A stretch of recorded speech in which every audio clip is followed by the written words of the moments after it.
Dipa. Dipa, so Dipa বয়স কত এই মুহূর্তে? 30+। 30+। জন্ম জেলা কোথায়? সিরাজগঞ্জ। সিরাজগঞ্জে। দীপা 30+ এজ এবং সিরাজগঞ্জে। সো দীপা, আপনি শুরু করেন, কোথা থেকে বলবেন? আমরা 4 ভাই 4 বোন, আমি ফ্যামিলিতে সবার ছোট। সবার ছোট। বাবা কি করতেন? বাবা ডক্টর ছিলেন, ভিলেজ ডক্টর। Village doctor. তো আমার যখন জন্ম হবে, আমি যখন পেটে ছিলাম, আমাকে মানে আমার মা চাচ্ছিলেন না আমার জন্ম হোক। আমাকে নষ্ট করার জন্য অনেক কিছু ট্রাই করেছেন, কিন্তু হয়নি। তারপরেও আমার জন্ম হলো। তো আমি বড় হওয়ার পরে যেটা শুনলাম, মা প্রায়ই আমাকে বলতেন যে তোর জন্মের সময় তোকে চেয়েছিলাম মেরে ফেলবো, তুই যখন তোর জন্ম হয়নি তখনও ট্রাই করতাম, তারপরে জন্মের পরেও ভাবতাম যে অনেক মানে তার জানা একটা কাহিনী আছে যে কার যেন অনেক বাচ্চা ছিল, তো লাস্টে যে বাচ্চাটা হয়েছে ওটাও মেয়ে। তো মেয়ে হওয়ার পরে ওনাকে ওই বাচ্চাটাকে বারবার গোসল করতে করতে তখনই মেরে ফেলেছিল। তো মা আমাকে প্রায় এই কথাটা বলতেন যে আমি এটাও ভেবেছিলাম যে তোর জন্মের পর আমি এরকম করে তোকে মেরে ফেলবো। তো ছোটবেলা থেকে আমি খুব অবহেলা নিয়ে বড় হয়েছি ফ্যামিলিতে। মানে কেন অবহেলা নিয়ে বড় হয়েছে? মানে অনাকাঙ্ক্ষিত ছিলাম এজন্য। দাঁড়ান, আমি যেটা বোঝা যাচ্ছি যেটা হলো যে আপনি 2 ভাই 2 বোন। আপনারা? আমরা 4 ভাই 4 বোন। 8 ভাই বোনের সংসার। জি। এবং সবার ছোট হচ্ছে? সবার ছোট।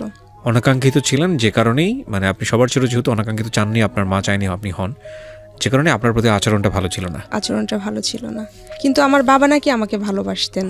তো আমি জন্মানোর পরে মানে আমার বাবার ইনকাম নাকি বেড়ে যায় অনেক। বাবা যে পেশাতে ছিলেন ওটা ইনকামটা বেড়ে যায় এবং ওই বছর নাকি আমাদের জমিতে অনেক ফসলও বেশি হতে থাকে। তা এজন্য আমার বাবা অনেক বেশি ভালোবাসতেন আমাকে। মায়ের চেয়ে বাবা সন্তান রহমত এটা বলা হয়, এটা আমাদের ধর্মেই আছে। মানে মায়ের চেয়ে আমার বাবার কাছে আমি বেশি আদর পেতাম, বাবা আমাকে বেশি ভালোবাসতেন। তারপর আমি মানে ছোটবেলা থেকেই আমার হচ্ছে পা ব্যথা করে, হাত পা ব্যথা করে, টনসিল ফুলতো। তখন ওই যে বাবার যে ওষুধ ছিল ওই ব্যথার ওষুধটা মাঝে মাঝে খাইয়ে দিতেন। তখন একটু কম মনে হতো, আবার কয়েকদিন পরেই হাঁটতে পারতাম না, মানে একটু বেশি হাঁটলেই পা ব্যথা করতো। তারপর হাঁটা ছাড়াও বেশি ব্যথা করতো, এরকম হাত পা ফুলে যেত, ঘন ঘন টনসিল ফুলতো। তো এটা নিয়ে অনেক দিন আমি মানে অসুস্থ ছিলাম, অনেক দিন ভুগেছি এটাতে। মানে তখনও জানতাম না যে এরকম কোনো অসুখ আছে। তারপর এমনি বাবার ওষুধ খাওয়াতেন আমাকে, মানে তখন তো বাবা 94-এ মারা যান। তারপর আমাদের ওই পেশাটা মা দেখতেন, মানে গ্রাম্য চিকিৎসক হিসেবে মা ছিলেন। তো মা আমাকে ওষুধ খাওয়াতেন। তারপর একদিন ডক্টরের কাছে নিয়ে যাওয়া হলো আমাদের উপজেলা স্বাস্থ্য কমপ্লেক্সে। ওখানে একজন ডক্টরকে দেখানো হলো, উনি বললেন শিশু হসপিটালে নিয়ে যেতে।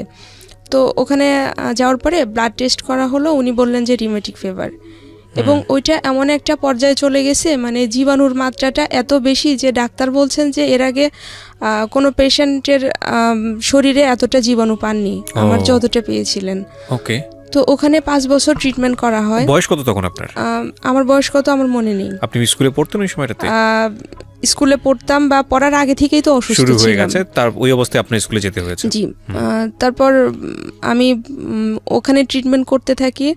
তো একটা পর্যায়ে এসে মানে এত বেশি পরিমাণ ওষুধ খেতে হতো আমাকে, প্রতিদিন 13-14টা ট্যাবলেট খেতে হতো। আর মাসে 1 মাস পর পর 12 লাখ পাওয়ারের একটা ইনজেকশন ছিল, ওইটা আমার শরীরে পুশ করা হতো।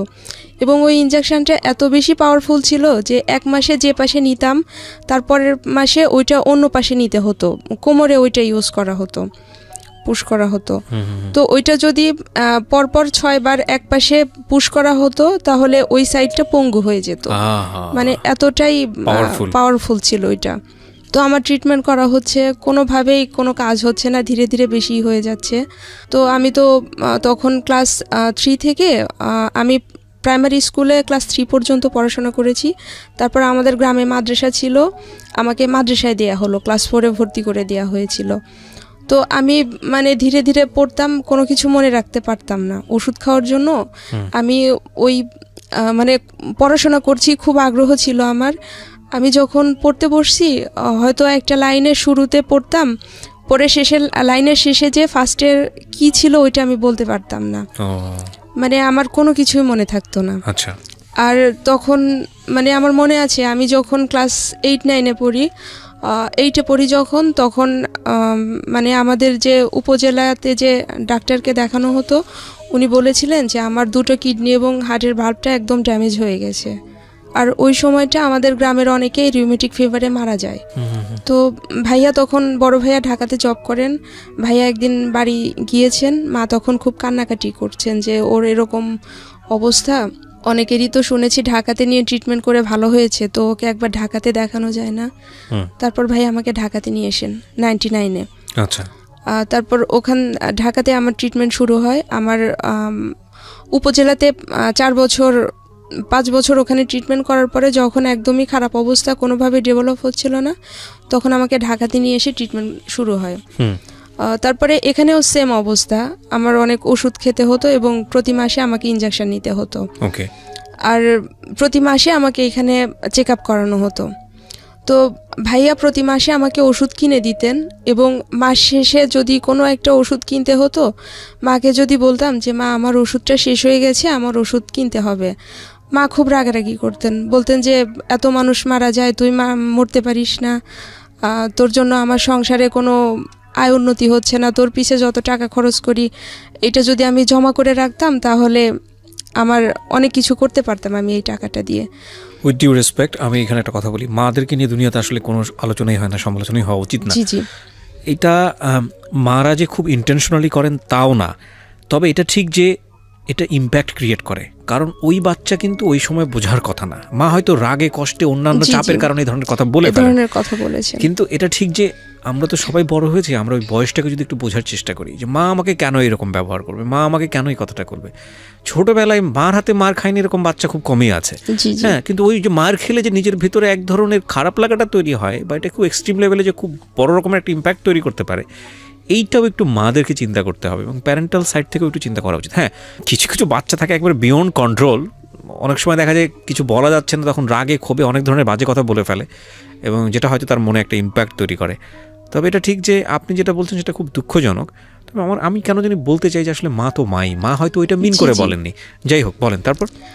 তবে আমার আপুকে আমার চেয়ে বেশি ভালোবাসতেন, এগুলো চোখে লাগে খুব। হ্যাঁ, মানে মা বলতেন যে আমার যে সন্তানরা আছে তাদের মধ্যে আমি আমার বড় ছেলেকে সবচেয়ে বেশি ভালোবাসি আর সেজো মেয়েকে সবচেয়ে বেশি ভালোবাসি, এনাদের দুজনকে নাকি মা আল্লাহর কাছ থেকে চেয়ে এনেছেন, এরকম বলতেন। তো আমি মানে ওই অসুস্থ থাকতাম, আর মানে ফ্যামিলিতে ছোট হলে ছোটরা সবসময় বেশি সাপোর্ট পায়, সবকিছু বেশি বেশি পায়, এটা আমি কখনোই পেতাম না। তো মা বলতেন যে তুমি তো হাঁটতে পারো না, তোমাকে বাহিরে দেব কি করে, তোমাকে এই গ্রামের মাদ্রাসাতেই পড়তে হবে। তো পড়তাম, আমি খুব আগ্রহী ছিলাম পড়াশোনাতে, যদিও ভালো স্টুডেন্ট ছিলাম না। আমার স্কুলে যখন পড়তাম ওই 7, 8, 5 আমার বই ওইভাবে কিনে দেওয়া হতো না, আমাকে যে যতগুলো সাবজেক্ট আছে সবগুলো বই কিনে দিবে এইভাবে দিত না, মানে আমার প্রতি কারো কোনো আগ্রহ ছিল না। পরে আমাদের গ্রামে যে ফ্রেন্ডরা ছিল ওদের কাছ থেকে আমি বই নিয়ে পড়তাম এবং শর্ত ছিল যে পরীক্ষার দিন ওদেরকে দেখাতে হবে, ওদের কাছ থেকে বই নিয়ে পড়তাম। আমি পরীক্ষার সময় একটা ছিটে 3 জন করে বসা হতো, আমি মাঝখানে বসতাম আর 2 জন 2 পাশে বসতো, ওরা আমারটা দেখে দেখে লিখত। আমি যখন এসএসসি পরীক্ষা দেই 2001 সালে 2টো সাবজেক্টে ফেল করি, আরবিতে এবং অঙ্কতে। ফেল করার পরে 2002 সালে আমি আবার 2টো সাবজেক্ট পরীক্ষা দেই, পরীক্ষা দেওয়ার পরে তখন আবার আমি অঙ্কে পাশ করি, আরবিতে ফেল করি। 2002 সাল থেকে একটা নিয়ম চালু ছিল যে কেউ এক সাবজেক্টে ফেল করলে কলেজে ভর্তির সুযোগ পাবে, তো আমাকে কলেজে ভর্তি করে দেয়া হয় যে ইয়ার লস দিব না, তুমি কলেজে ভর্তি হও। তো কলেজে ভর্তি হলাম, হওয়ার পরে 1 বছর ক্লাস করলাম, আমি আবার এসএসসি পরীক্ষা দিলাম, আমি আবারও একটা সাবজেক্টে ফেল করলাম। ফেল করার পরে আমার কলেজের ভর্তিটা বাতিল হয়ে গেল। মানে কয়বার ফেল করলেন পরপর? 3বার ফেল করলাম। মানে এমন ছিল যে আপনি পড়াশোনা করতেছেন কিন্তু আপনি মনে রাখতে পারছেন? আমি মনে রাখতে পারছি না। আচ্ছা। আমি খুব পড়তাম, মানে সব সময় হয়তো বসে কোনো কাজ করছি, আমার পাশে বইটা খোলা আছে, আমি পড়ছি। মানে ও চেষ্টা করছে কিন্তু গিভ আপ করে নাই, ফেল করে যাচ্ছে কিন্তু আমি হাল ছাড়েনি। তারপর যখন আমার এসএসসি রেজাল্ট হতো আমি ফেল করতাম, মা খুব বকাঝকা করতেন যে তোর জন্য আমি সমাজে মুখ দেখাতে পারি না, তুই মরে যেতে পারিস না। মানে আমার ফ্যামিলিতে আমার কাজিন যারা ছিলেন ওনারা ভালো স্টুডেন্ট। প্রতি বছর এই এই এই বিশেষ সময়টা তাহলে ওর মনটা কেমন থাকতো? ও সারা বছর চেষ্টা করছে বা পারছে না। যাই হোক, আমাদের প্যারেন্টাল জায়গাগুলো ডেভেলপ করা উচিত। অনেক সময় আমি সুইসাইড করার জন্য ট্রাই করেছি, কেন জানি হয়নি। তারপরেও পড়াশোনা চালিয়ে যেতাম। তো আমার ভাইয়া ভাবি দেশের বাইরে থাকতেন, ভাইয়া ভাবি মাকে চিঠি লিখতেন যে ও যে বেঁচে আছে এই তো অনেক কিছু, ওকে কখনো প্রেশার দিয়েন না, ও নিজের ইচ্ছা মতো যতটুকু পড়াশোনা করতে পারবে করবে। আবার রেজাল্টের সময় মা আবার রাগারাগি করতেন। তখন আমার সেজো কাকা ছিলেন, আমার কাকা মাকে খুব বোঝাতেন যে দেখেন ও যে আগ্রহ করে পড়াশোনা করে এই তো অনেক কিছু, ওর তো বেঁচে থাকারই কোনো কথা না। তো এইভাবে চলতে থাকে। তারপর 2003 সালে আমি এসএসসিতে আবার ফেল করার পরে মাকে বললাম যে আমি পড়াশোনা করব, তবে মাদ্রাসাতে পড়বো না, আমি মাদ্রাসার পড়াটা পারছি না, আরবিটা, তো আমি হাই স্কুলে ভর্তি হব। মা বললেন যে হাই স্কুল তো আবার দূরে, তোমাকে বাহিরে যেতে হবে, তুমি তো হাঁটতে পারো না তখনও ঠিক মতো, মানে হাঁটলেই ব্যথা করে। তো তারপরে ওই সময় আমার এক রিলেটিভ একটা হাই স্কুলে জব করেন 2004 সালে। ওই সময় হচ্ছে আমাদের উপজেলাতে যে হাই স্কুল ছিল ওখানে ভর্তির ব্যাপারে আমার আপু কথা বলতে গিয়েছেন। তো ওই ভাইয়া আমাদের বাড়িতে এসেছেন, আসার পরে বলছেন যে আমার স্কুলে ক্লাস 9-এর রেজিস্ট্রেশন চলছে, তো আমার নামে একজন স্টুডেন্টের নাম ছিল, বলছেন যে ওই নামে আমি রেজিস্ট্রেশন করেছি, ওকে অন্য স্কুলে দেওয়ার দরকার নেই। তো আমি বললাম যে আপনার স্কুলটা তো বেশি দূরে, আমি ওইখানে যেতে পারবো না, আর আমি ওইখানে পড়বো না। ভাইয়া বললেন যে না, তোমার ক্লাস করতে হবে না, তুমি শুধু এসএসসি পরীক্ষাটা দিও। তো বললাম যে ঠিক আছে। তো তখন বই টই নিয়ে বাড়িতে পড়ি। তো আমি তো সারা জীবন মাদ্রাসায় পড়ে এসেছি, ক্লাস 4 থেকে এসএসসি পর্যন্ত। তো তখন মানে বুঝতে পারছিলাম না, অঙ্কটাও জটিল লাগে, ইংলিশটাও জটিল লাগে। 3 মাস কোচিং করলাম। কোচিং করার পরে আমি হাই স্কুল থেকে আবার পরীক্ষা দিই 2005-এ। ওখানে পরীক্ষা দিয়ে আমি আবার অঙ্কে ফেল করি। আচ্ছা। অঙ্কে ফেল করার পরে তারপর প্রাইভেট পড়তাম, মানে 4 বার ফেল হলো। 4 বার ফেল হলো। এসএসসি 4 বার। এসএসসি 4 বার। আমার গ্রামে একজন টিচার ছিলেন, প্রাইমারি স্কুলের টিচার, ওনার কাছে আমাদের ফ্যামিলি সবাই প্রাইভেট পড়তো। তো আমি স্যারের কাছে প্রাইভেট পড়তাম অঙ্ক।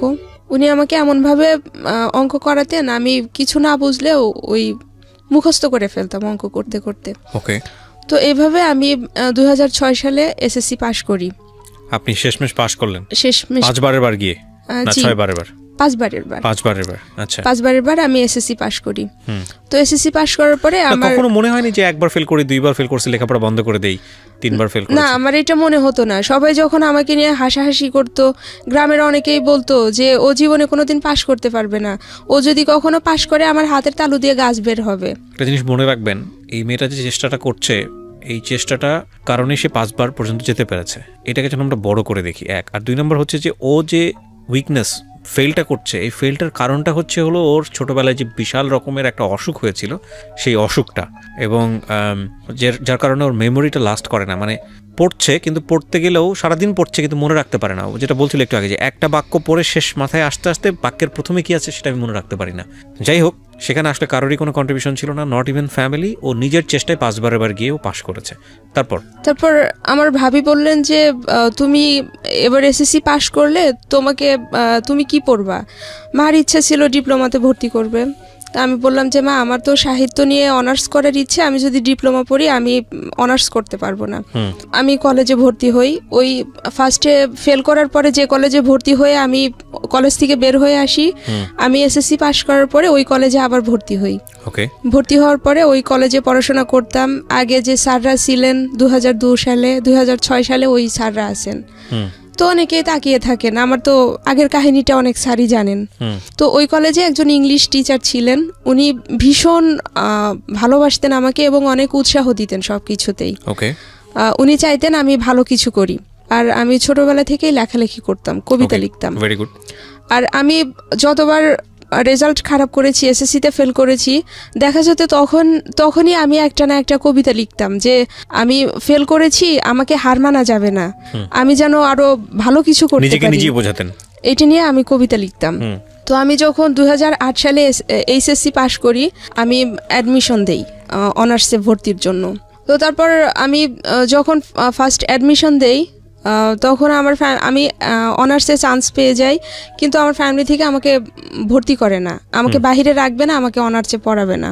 তো তারপর ডিগ্রিতে এনে ভর্তি করে দেয়া হয় আমাদের উপজেলাতে যে কলেজ আছে ওখানে। তো আমি আমার যে কলেজে যে ইংলিশ স্যার ছিলেন উনি এটা নিয়ে খুব মন খারাপ করেন যে তুমি চান্স পেলে তোমার ফ্যামিলি কেমন তোমাকে ভর্তি করলো না। তো আপু পছন্দ করে বিয়ে করেছিলেন। তো আমি যদি বাহিরে থাকি, আমি যদি এরকম কিছু করি, এজন্য ওর সব চাপটা আমার উপর আসতো। আর আমি ছোটবেলা থেকে খুব চঞ্চল ছিলাম, আমার অনেক ছেলে বন্ধু ছিল, ছেলেদের সঙ্গে আমার বড় হওয়া, ওদের সঙ্গে খেলা, রাস্তায় যে ফুটবল খেলতাম, এই অবস্থা। তো তারপর আমাকে ডিগ্রিতে ভর্তি করে দেয়। ভর্তি করার পরে আমাদের তখন ডিগ্রি ফার্স্ট ইয়ারে ইংলিশ ছিল, আমি তখন ইংলিশ প্রাইভেট পড়তাম। তো ওইখানে কয়েক মাস প্রাইভেট পড়ার পরে 1 মাস আমি প্রাইভেট না পড়ে 300 টাকা চুরি করি ওখান থেকে। বাসায় বলেছি প্রাইভেট পড়েছি, কিন্তু আমি না পড়ে ওই টাকাটা চুরি করি। ওইটা দিয়ে আমি আবার রিঅ্যাডমিশনের জন্য ফর্ম ফিল আপ করি। ফর্ম ফিল আপ করে আমি চুরি করে পরীক্ষা দেই। পরীক্ষা দিয়ে ওইখানে আবার আমি চান্স পেয়ে যাই। চান্স পাওয়ার পরে বাসায় যেয়ে বলি, সবাইকে বলি যে আমি আবার চান্স পেয়েছি। তো মা বলছেন যে তুই চান্স পেয়ে সবাইকে বলছিস, তোকে যদি আমি ভর্তি না করি, তোকে টাকা না দিলে তুই টাকা পাবি কোথায়? ও তখন আমি ভাইবা দিয়ে এসেছি ওই কলেজে। ভাইবা দিয়ে আসার পরে মাঝখানে একদিন সময় ছিল ভর্তির, 2900 টাকা লাগবে। মাকে এসে বললাম, মা কিছুতেই আমাকে ভর্তি করবে না, টাকাও দিবে না। তখন আমাদের ফ্যামিলিটা অনেক সচ্ছল, আমাদের কোনো অভাব অনটন ছিল না, ভাইয়ারা সবাই এস্টাবলিশড, ছোট আপুর বিয়ে হয়ে গেছে, তখন আমি শুধু একা আছি ফ্যামিলিতে। তো মা আমাকে টাকা দেবেন না। তারপর আমার কাছে একটা কানের দুল ছিল স্বর্ণের, আমি কিছুদিন আগে ওইটা বানিয়েছি, ওইটা তখন হয় 2300 টাকা। কিন্তু আমি বিক্রি করতে গিয়ে দেখি ওইটার দাম একজন বলে 1100, একজন বলে 1300। আমি কোনোভাবেই টাকা ম্যানেজ করতে পারছি না। তো আমার ইন্টার লাইফের ফ্রেন্ড ছিল শিশির, তো ওকে বললাম যে দোস্ত আমি তো টাকা পাচ্ছি না, কি করি, আমি তো এবারও ভর্তি হতে পারবো না।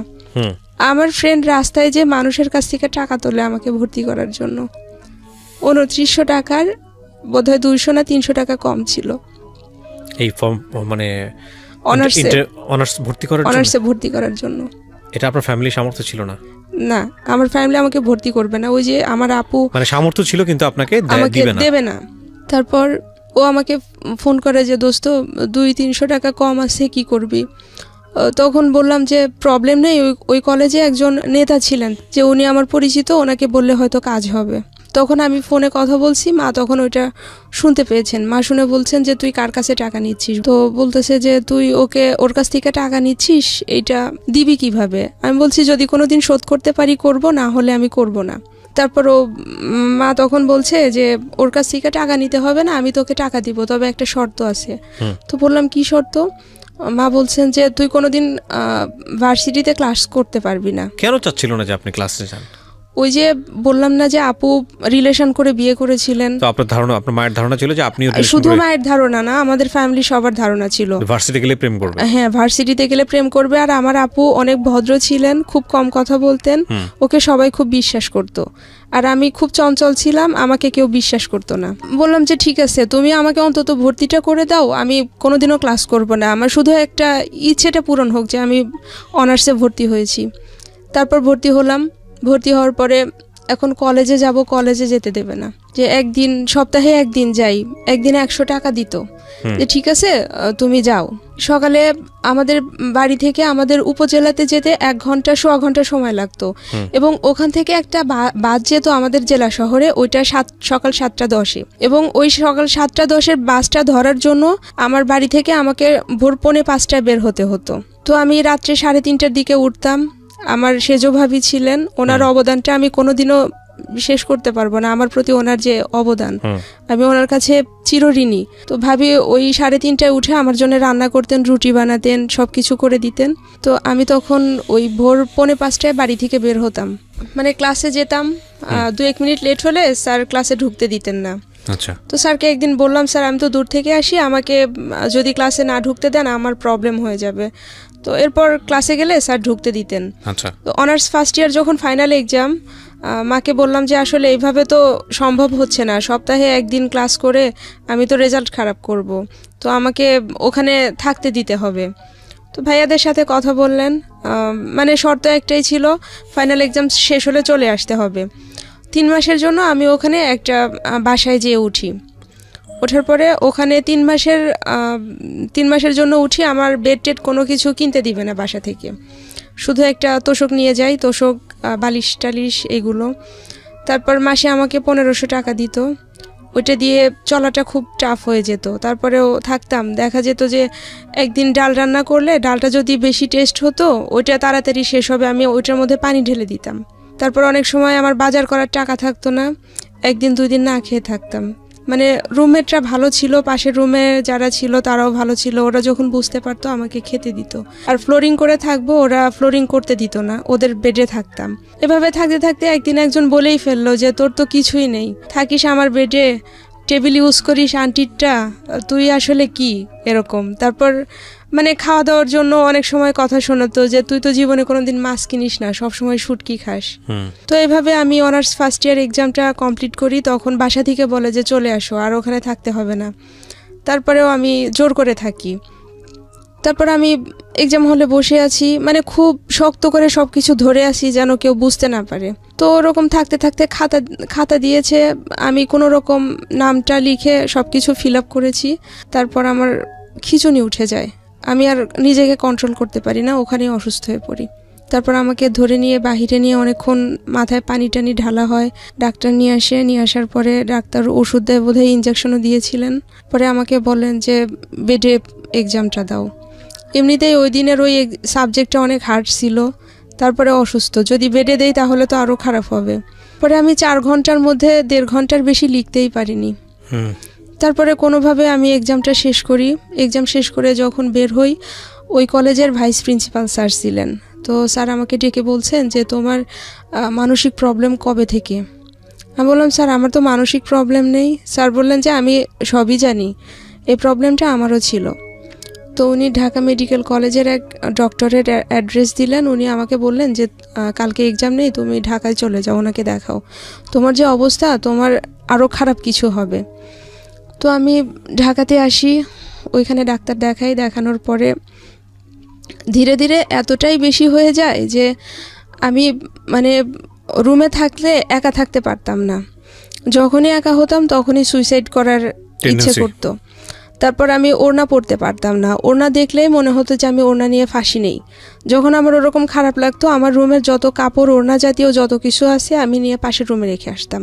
ওয়াশরুমে যেতাম, ওয়াশরুমে যে একা থাকতাম, ওই সময়টাও মনে হতো আমি ফাঁসি নেই। আচ্ছা, এই ফাঁসি নেওয়ার মোমেন্টটা আপনি ব্যাখ্যা করতে পারেন? যে কি মনে হতো, যে ফাঁসি নিলেই আরাম, এরকম কোনো কিছু? হ্যাঁ, মনে হতো যে আমি ফাঁসি নিয়ে ঝুলে পড়ি, তাহলে আমার ভালো লাগবে, হয়তো আমি সব কিছু থেকে মুক্তি পাবো। জীবনের সবচাইতে ভয়াবহতম, মানে এরপরে আর অনুভূতি হয় না। যাদের জীবনে এই ঘটনাগুলো ঘটে গেছে তারা বুঝতে পারবে। একটা কথা আছে না যে সাপের বেদনা সেই বুঝতে পারে, সাপের দংশন যে করেছে, তাছাড়া আসলে বুঝতে পারে না। একটা মানুষ যখন মৃত্যুকে সবচাইতে সেফ মনে করে, একটা মানুষ যখন মনে করে মৃত্যু মানে শান্তি, তার মানে দুনিয়ার সবচাইতে এক্সট্রিম পেইন তার মধ্যে আছে। নইলে কে তার জীবনকে ভালোবাসে না বলেন? সবাই তো তার জীবনটাকে ভালোবাসে। মানে জীবনকে মানুষ যে কত বেশি ভালোবাসে সেটা যখন মানুষ বাঁচতে পারে না, এরকম একটা সিচুয়েশনে পড়ে যায়, তখন বোঝা যায়। আধা ঘন্টা বেশি বেঁচে থাকবে, এর জন্য যদি একটা মানুষকে খুন করতে হয় সেটার জন্য সে রাজি হয়ে যায়। এই হচ্ছে বাঁচার তীব্রতা। তো ওই মানুষটা নিজের জীবনটাকে স্যাক্রিফাইস করতে চাচ্ছে, তার মানে তার লাইফটা কতটা পেইনফুল। এগুলো একটু ভাবার বিষয়। হ্যাঁ, কারণ আমরা আসলে সমস্যা কি, আমরা আসলে সবাই পাশের মানুষটাকে নিয়ে ভাবি না, এবং ভাবি না বলে আমাদের জীবনটা অনেক বেশি জটিল। জীবনের সহজ কিছু সূত্রের মধ্যে একটা সূত্র হচ্ছে আশেপাশের মানুষজনকে নিয়ে ভাবা। আপনি যদি আশেপাশের মানুষজনকে নিয়ে ভাবেন, তাহলে আপনার যখন দুঃসময় আসবে তখন ওই মানুষগুলো আপনাকে নিয়ে ভাববে। আর না ভাবলেও আপনি তো হিউম্যান বিং, তাই না? তো আপনারও তো একটা মেন্টাল স্যাটিসফ্যাকশনের জায়গা আছে, যে দুনিয়াটা তো আসলে এরকম না যে আসলাম, খেলাম, নিজে নিজে ভোগ করলাম, মরে গেলাম, শেষ। It's not life. এই কারণেই বলছি যে এই ফিলটা খুব জরুরি। কারণ আজকে আপনি যে অবস্থায় আছেন, যদি সেটা ভালো অবস্থা ধরে নেই, কালকে যে আপনি একটা ডিজাস্টার মোমেন্টে থাকবেন না, এই গ্যারান্টি আপনাকে কে দিচ্ছে? এনার চাইতে হয়তো ভয়াবহ অবস্থা থাকতে পারেন। ফিলিংসটা আসলে খুবই জরুরি। বলেন, তারপর কি হলো? তো তারপর আমি ওই 2টো এক্সাম খুব কষ্ট করে শেষ করলাম। আমি জানি যে যেদিন এক্সাম হলে অসুস্থ হয়েছিলাম ওটা আমি ফেল করব। আমি আশাই মানে পাশ করব যে এরকম আশা আমার ছিল না। ঢাকাতে যখন ডাক্তার দেখাতাম, ওনা আমাকে থেরাপি নিতে বলতেন, সাইকোথেরাপি। তো এটা নেওয়া হয়নি। তো এখানে যে ডাক্তারটা দেখাতাম ওনা আমাকে এতটাই পাওয়ারফুল ওষুধ দিতেন, ওষুধ খাওয়ার পরে আমি বালিশে মাথা রাখতে পারতাম না, আমার মাথা মনে হতো যে সম্পূর্ণটা পচে গেছে, সারা মাথা একদম নরম। তারপর আমার মুখ টুক ফুলে ঠোঁটটা আমার এত দূর পর্যন্ত নেমে এসেছিল, কান ফুলে অনেক বড় হয়ে গিয়েছিল। তো আমি 15 দিন আমাকে ওষুধ দিয়েছিল, 15 দিন ওষুধ খাওয়ার পরে আমার মানে চুলগুলো অনেক বড় আর সুন্দর ছিল। 15 দিনে আমার মাথার যত চুল পড়ে গেছে আমার সারা জীবনে কোনো দিনে এত চুল পড়েনি। পরে আবার ওনাকে প্রতি মাসে দেখাতে হতো, 15 দিন 21 দিন মানে ডিপেন্ড করতো। তারপর একদিন ওখানে গিয়েছি, যাওয়ার পর দেখি ডক্টর আসেননি, ওনার লেট হবে আসতে, আরেকজন ছিলেন। তো ওনাকে প্রেসক্রিপশান দেখালাম, উনি আমাকে বলছেন যে আপনি কি আমাকে দিয়ে প্রেসক্রিপশান করাবেন? তো বললাম যে হ্যাঁ আপনি করে দেন। পরে ওনা আমার আগের প্রেসক্রিপশান দেখে বলছে কি যে এই ওষুধগুলো মানুষের যখন মানে মেন্টাল যারা অসুস্থ তাদের একদম শেষ পর্যায়ে যখন চলে যায় তাদেরকে এই ওষুধগুলো দেয়া হয়। আর আপনাকে যে ওষুধটা দিয়েছে আপনি বলছেন চুল পড়ে যাচ্ছে, এইটা খেলে মানুষের চোখের ভ্রু পর্যন্ত পড়ে যায়। ও মাই গড। ওনার ওষুধ খেলাম, পরে যাকে দেখালাম ওনারটা খাচ্ছি, মানে একই অবস্থা, কমে না। ওই দেখা যেত যে এমন অবস্থা ছিল যে আমি টিভিতে কোনো কাপলের নাটক দেখতে পারতাম না, পেপারে কোনো কাপলের ছবি দেখতে পারতাম না, রাস্তায় বের হলে কোনো কাপলকে দেখলে আমি অসুস্থ হয়ে যেতাম, আমার খিঁচুনি উঠে যেত। তারপর হয়তো রাস্তা দিয়ে যাচ্ছি, কোনো বিয়ের গাড়ি যাচ্ছে বা কোনো বউ সাজে কেউ যাচ্ছে, তাকে দেখলে অসুস্থ হয়ে যেতাম।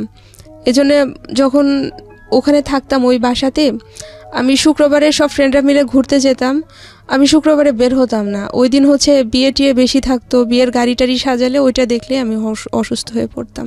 তারপরে ঢাকা মেডিকেল কলেজের যাকে দেখাতাম ওনাকে অনেক দিন দেখালাম, কিন্তু কোনো ডেভেলপ হলো না। পরে আমি এখন বঙ্গবন্ধু মেডিকেল কলেজে একজন সাইকিয়াট্রিস্টকে দেখাচ্ছি, ওনাকে দেখিয়ে আমার অনেকটা ডেভেলপ হয়েছে। আমি এখন জব করছি, ভালো আছি।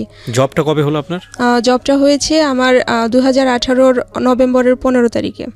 2018 নভেম্বরের 15 তারিখে ঢাকাতেই? জি, একটা প্রাইভেট কোম্পানিতে আছি। আপনি বাংলায় পড়েছেন কিন্তু আপনি কাজ করছেন অন্য ডিফারেন্ট এরিয়াতে।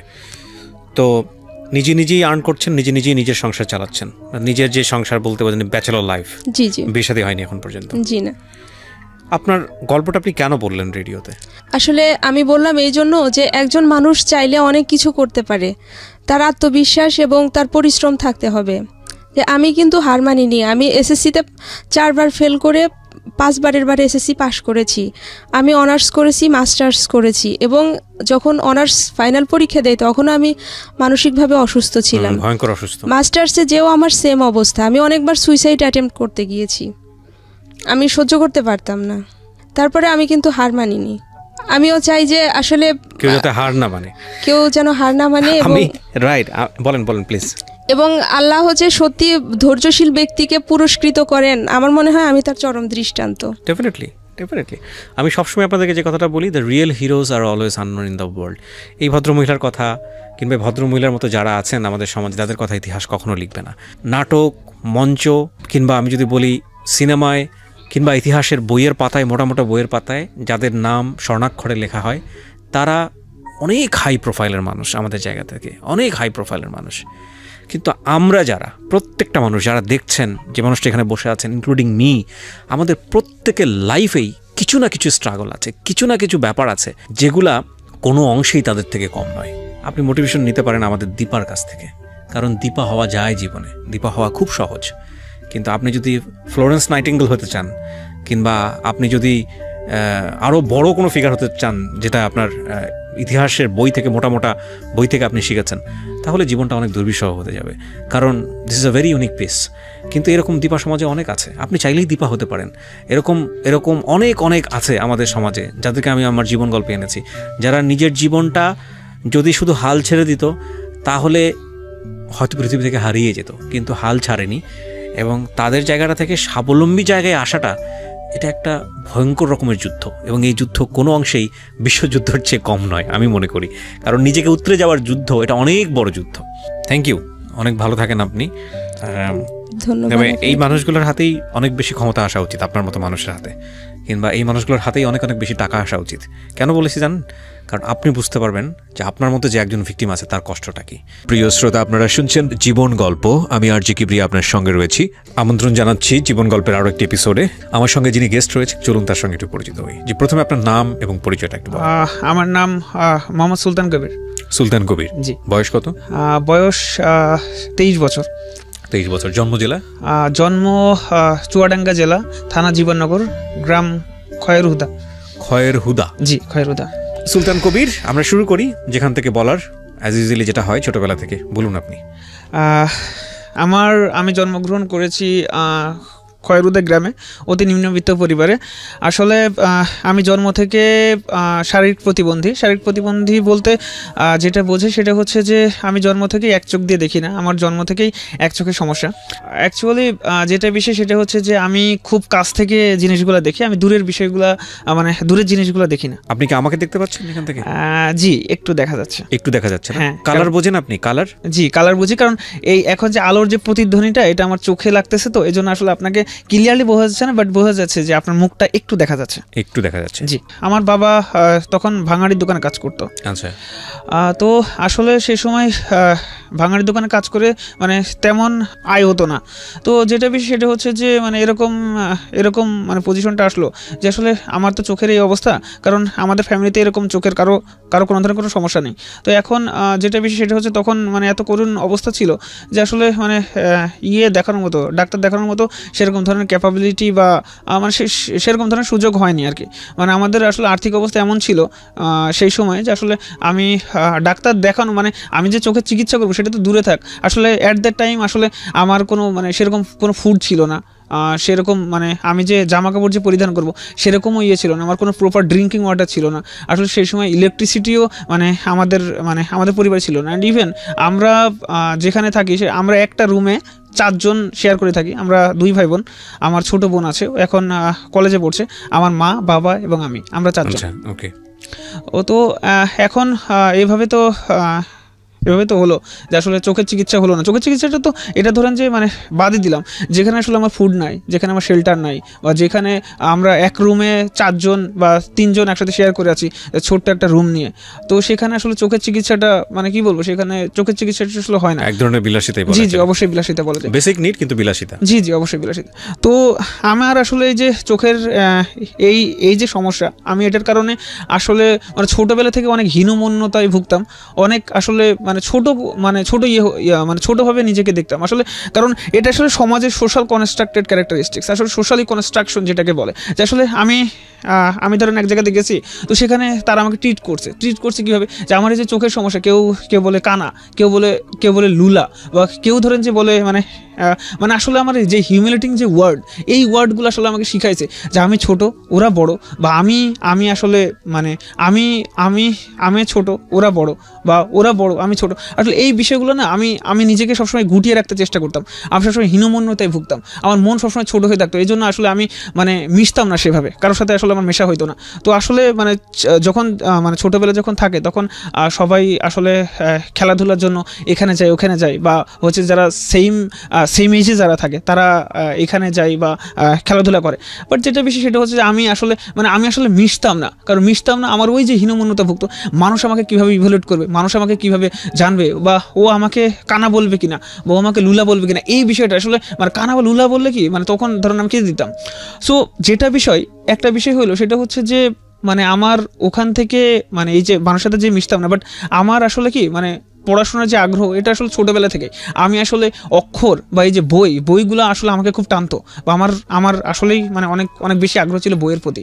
আসলে বই ধরেন যে হর্ষায় দীর্ঘায়, এগুলো যখন ছবিগুলো যখন দেখতাম না, যে অতে অজগর, আতে আম, হর্ষাইতে ইলিশ, বা দীর্ঘাইতে ইগল ওড়ে, তো ওটা না আসলে আমাকে মানে প্রচুর টানতো, মানে অনেক ভালোভাবে টানতো। এরপর আসলে যে আমার বইয়ের সাথে বন্ধুত্ব শুরু হয়, আমি যে আগে বললাম মানে বইয়ের সাথে বন্ধুত্ব, জি, বইয়ের সাথে বন্ধুত্ব শুরু হয়। আমি ওই যে বললাম যে আমার ছবি বা অক্ষর এগুলো আসলে আমাকে খুব টানতো। তো এরপর আসলে আমার হচ্ছে বাসার পাশেই প্রাইমারি স্কুল, খয়রুদা সরকারি প্রাথমিক বিদ্যালয়, আমি ওখানেই ভর্তি হই, মানে আমার পাশে। তো আসলে আমি ক্লাস 1 থেকে 3 পর্যন্ত মানে পড়েছি, বাট আসলে ওরকম মানে ভালো মানে আসলে গাইডেন্স পাইনি বা আসলে ওভাবে পড়াশোনা হয়নি। বাট আমি ক্লাস 4-এ আসলে একটু পড়াশোনা করে আমার রোল 9 হয়ে যায়। তো রোল 9 হয়ে যায় আমার জীবনের মানে ছোটোবেলা যদি টার্নিং পয়েন্ট বলি তাহলে সেটা ক্লাস 5। আমি ক্লাস 5-এ আমার টার্নিং পয়েন্ট হয়, কারণ আমি ক্লাস 5-এ হচ্ছে রোল নাম্বার আমি হঠাৎ করে ফার্স্ট হয়ে যাই। তো ওটা আসলে আমার জীবনের মানে টার্নিং পয়েন্ট বলা যায়। কারণ ওই সময় আসলে আমাকে আমার এক টিচার অনেক বেশি তত্ত্বাবধান করেছিলেন, যার কাছে আমি সারা জীবন ঋণী থাকবো। তিনি হলেন মফিজ স্যার। কারণ মফিজ স্যার আসলে আমাকে নিজের ছেলের মতো করে ভাবতেন। তিনি আমাকে 24টা ঘন্টা মানে রাত দিন বা মোস্ট অফ দ্য টাইম আমাকে অনেক ভালোভাবে গাইড করতেন। তো যেটা বিষয় সেটা হচ্ছে যে তার মানে স্যারের তত্ত্বাবধানে বা স্যারের যে ইন্সপিরেশন, স্যারের মোটিভেশন বা স্যারের এই যে পাশে থাকা, এটা আসলে আমাকে অনেক বেশি সেই সময় মানে অনেক বেশি আসলে আমাকে মোটিভেট করতে বা ইন্সপায়ার করতে। তো আসলে যেটা বিষয় সেটা হচ্ছে যে মানে সেই সময় হতো কি আসলে আমি ম্যাথ অনেক ভালো পারতাম। আসলে ম্যাথে আসলে আমার দক্ষতা ভালো ছিল। আমি ম্যাথ মানে এরকম হয়েছে যে আসলে টিচার আমাকে অঙ্ক করতে দিয়েছে, আমি আসলে মানে বই না দেখেই মানে ম্যাথটা করে ফেলছি, আসলে মুখে মুখে ম্যাথ করে দিতাম। তো টিচাররা আসলে আমাকে অনেক বেশি পছন্দ করতেন। একদিন কি হয়েছে যে আসলে আমি এভাবে ভালো করতেছি বা আমি এভাবে আগাচ্ছি, তো যেটা বিষয় যে সেকেন্ড বয় ছিল যে আসলে আমাকে মানে কোনোভাবেই আসলে দমানো যাচ্ছে না, সে মানে ফার্স্ট হতে পারছে না। তো কি করছে, একটা মজার ঘটনা আছে এখানে, সেটা হচ্ছে মডেল টেস্ট হইতো আমাদের সময়। তো মডেল টেস্টে আসলে মানে পরীক্ষা দিচ্ছি, তো 2.5 ঘন্টার পরীক্ষা আমাকে 2 ঘন্টায় হয়ে গেছে। তো আমি মানে সেখানে যে টিচাররা গার্ড দিচ্ছিলেন ওখানে আমি ম্যামকে বলছি যে ম্যাম আমার লেখাটা হয়ে গেছে। তো আমার বলতেছে যে তুমি তোমার ওই সিটে মানে হচ্ছে যে খাতাটা রেখে তুমি চলে যাও। তো আমি চলে আসলাম। আমার পাশে বসেছিল সেকেন্ড বয়। তো সে কি করেছিল, সে আসলে মানে আমি বারবার প্রথম হচ্ছি, সে ওই সুযোগটা কাজে লাগিয়ে সে হচ্ছে যে আমার খাতার 40 মার্কস কেটে দিয়েছিল। মানে ম্যাথে আসলে যে আমি যে সবসময় 100-এ মানে 100-তে 99 পাইতাম, 98 পাইতাম, আর টিচার আমাকে অনেক বেশি করতো। তো সে আসলে আমার মানে ওই খাতাটা কেটে দিয়েছিল। তো এবার যখন রেজাল্ট ইভালুয়েট করা হচ্ছে বা রেজাল্ট যখন দিবে, তখন আসলে মানে করছে কি, তো মানে আমার টিচার দেখছে যে আমি সমাজে 97 পেয়েছি বা বিজ্ঞানে 94 আসছে, বা বাংলা সাবজেক্টগুলোতে আপনি ভালো করেছেন কিন্তু অঙ্কে খারাপ করেছেন। বাট অঙ্কতে অনেক বেশি খারাপ হয়েছে। তো আমাকে স্যার বললো যে আসলে সুলতান তোর তো খারাপ করার কথা না, তাহলে আসলে বিষয়টা কী হয়েছিল? তো আমি বললাম যে স্যার আমার পাশের যে স্টুডেন্টটা ছিল, তো ওর নাম সোহাগ, তো ও স্যার তাহলে হয়তো বা মানে এই জিনিসটা ক্রস করে দিয়েছে বা এই জিনিসটা কেটে দিয়েছে। তো যেটা বেশি সেটা হচ্ছে যে আসলে কি বলবো, মানে ক্লাস 5টা অনেক বেশি আমার জন্য অনেক বেশি টার্নিং পয়েন্ট ছিল। আমি ওখান থেকে অনেক কিছু শিখেছি, অনেক কিছু জেনেছি। বাট সে সময় আসলে মানে বৃত্তি পরীক্ষা দিতে পারতো মানে প্রথম শ্রেণীর যারা থাকতো, মানে প্রথম দিকে যারা থাকতো 1 থেকে 10 জন। তো আমি আসলে বৃত্তি পরীক্ষার জন্য নির্বাচিত হয়েছিলাম। আমি বৃত্তি পরীক্ষা দিয়েছিলাম এবং আল্লাহর রহমতে এবং সবার দোয়াতে এবং স্যারের প্রচেষ্টায় আমি নিজে ওখান থেকে ট্যালেন্ট পুলে বৃত্তি পেয়েছিলাম। আমাদের স্কুল থেকে 4 জন বৃত্তি পেয়েছিল। তো এটা আসলে মানে এটা মোটামুটি মানে প্রাইমারি স্কুল জীবন আমার এই যে প্রাথমিক। আপনি বৃত্তি পেলেন? জি আমি ওটা আমার জীবনের একটা টার্নিং পয়েন্ট ছিল। নিশ্চয়ই জি। এবং এবার আসলে ক্লাস 6-এ, তো ক্লাস 6-এ যেটা হলো কি, সেটা হচ্ছে যে আসলে ক্লাস 6-এ আসলে ইউনিফর্মের যে বিষয়টা থাকে, ইউনিফর্ম পরে যাওয়া। আসলে আমি ইউনিফর্ম মানে যেটা বিষয় সেটা হচ্ছে আমার আর্থিক অসঙ্গতি সবসময় ছিল। তো যেটা বিষয় সেটা হচ্ছে যে আসলে আমি এক ইউনিফর্মে তিনটা বছর পার করছি, ক্লাস 6, 7, 8। তো এখানে একটা বিষয় বলে ভালো, সেটা হচ্ছে যে আসলে আমার এই যে চোখের যে সমস্যাটা, এটার জন্য আসলে না আমি হোয়াইট বোর্ডটা দেখতে পারি না। মানে স্যার যে লিখছেন বা স্যার যে আসলে করতেছে, সেটা আসলে আমার মানে হোয়াইট বোর্ডটা যে মানে আমি যে দেখবো মানে সেই শক্তিটুকু আমার নাই। আমি প্রথম বেঞ্চে বসে থাকি, বাট আমার হোয়াইট বোর্ড দেখা হয় না। আমি সেকেন্ড বেঞ্চে বসি, তাও আমি আসলে হোয়াইট বোর্ডটা দেখতে পারি না। তো আসলে ওই সময় আসলে আমি খুব বেশি ফিল করতাম যে আসলে আমার যে অসহায়ত্ব, মানে এই যে আমি যে একটা জিনিস যে দেখতে পারতেছি না, এটা আসলে আমার চরম অসহায়ত্ব লিখতেছে। আসলে সবাই লিখতেছে, সবাই লিখতেছে বা সবাই বিষয়টা বুঝতে পারছে বা সবাই দেখতে পারছে, বাট আসলে আমার ওই শক্তিটা নেই যে আমি দেখতে পারছি না। আমার চোখের পানি মানে টপ করে শুধু পড়তো। আমার ক্লাসমেটরা দেখতো, কিন্তু আসলে ওই সময় আসলে কোঅপারেশন বা কোঅপারেটিভ যে ম্যানার আসলে এটা মানে ছিল না। এটা আসলে অ্যান্ড ইভেন এখান থেকে হয়েছে কি, আসলে আমি আল্লাহ তাআলার কাছে অনেক বেশি মানে আল্লাহ তাআলার প্রতি অনেক বেশি অভিমান হতো যে আসলে আমার যে মানে আমার জীবনটা যদি অন্য সবার মতো হতো, আসলে আমার কি আসলে এই যে 2টা চোখ, আমার কি আসলে একটা চোখ ভালো দিলে কি মানে আরেকটা চোখ যদি ভালো হতো, তাহলে কি আল্লাহ তাআলার কি খুব ক্ষতি হয়ে যেত? এগুলো আসলে মানে অনেক বেশি মনে হতো বা অনেক বেশি আসলে আমাকে করতো, কাঁদাতো। বাট যেটা যেটা বিষয় সেটা হচ্ছে যে ক্লাস 8-এ পরীক্ষা দিলাম, ক্লাস 8-এ পরীক্ষা দিয়ে আল্লাহর রহমতে সাধারণ গ্রেডে বৃত্তি পেলাম আলহামদুলিল্লাহ। তো যেটা বিষয় সেটা হচ্ছে আমার জীবনের মোড় ঘুরে যায় ক্লাস 9-এ। আমার বাবা যে ভাঙাড়ির দোকানে কাজ করতেন, সেখান থেকে যে আয়টা হতো সেখান থেকে আসলে আমাদের মানে কোনোরকম খেয়ে পরে চলে যেতাম। আর ক্লাস 9-এ হঠাৎ করে আমার আবার ব্রেন স্ট্রোক হয়ে যায়। আমার আব্বা ব্রেন স্ট্রোক হয়ে যান, তো ওনাকে ডাক্তারের কাছে নিয়ে যাওয়া হয় খুলনাতে। তো ডাক্তাররা তাকে চেক আপ বা সমস্ত চিকিৎসার পর বলেন যে তোমার আব্বাকে যদি বাঁচাতে চাও বা তোমার আব্বা যদি থাকতে চায় বা তোমার আব্বা যদি অনেকদিন যদি লাস্টিং করতে চাই, তাহলে মানে সে আর কোনো কাজ করতে পারবে না। সে যে ভাঙাড়ির দোকানে কাজ করে বা সে যে করে, তোমার আব্বাকে সারা জীবন শুয়ে বসে চলতে হবে। এখন এই যে বিষয়টা, এই জীবনটা মানে তখন ওই সময় ধরেন যে আমার চোখের এই অবস্থা প্লাস এই যে আর্থিক যে দুরবস্থা, তখন আসলে না আমার মাথায় আকাশ ভেঙে পড়লো। আমি নিশ্চয়ই আপনার ফ্যামিলিতে বড় কে? সবার বড় আমি, আমার ছোট বোন আছে। চিন্তা করেন অবস্থা। 4 ভাই বোন আপনারা? জি, আমরা 2 ভাই বোন। এক ভাই এক বোন আপনারা? জি জি, এক ভাই। আপনি বড় আর আপনার ছোট একটা বোন? আমার ছোট বোন। জি, মানে ওরা 4 জন হচ্ছে 4 জন মিলে ফ্যামিলি মেম্বার। জি জি জি। ওকে, তারপর তো এটা হচ্ছে সবচেয়ে মানে কি বলবো, তখন আসলে আমার পড়া রানিং আছে। অ্যান্ড ইভেন আমি এই যে টাকা পয়সার অভাবের জন্য আমি ফার্স্ট বয় হওয়া সত্ত্বেও আমি আসলে সায়েন্স নিইনি, কারণ আসলে গ্রামে সায়েন্সের ওরকম টিচার ছিল না, আর মানে সায়েন্সে অনেক খরচ। তো যেটা বেশি সেটা হচ্ছে যে আমি টাকার অভাবের জন্য কিন্তু ক্লাস 9-এ আর্টস নিয়েছিলাম, যে আসলে সে সময় মানে কারণ বায়োলজি আছে, কেমিস্ট্রি আছে, ফিজিক্স আছে, পড়তে পারবো না। জি জি, পড়তে পারবো না, কারণ আমার আসলে আর্থিক ওরকম মানে সঙ্গতি নাই।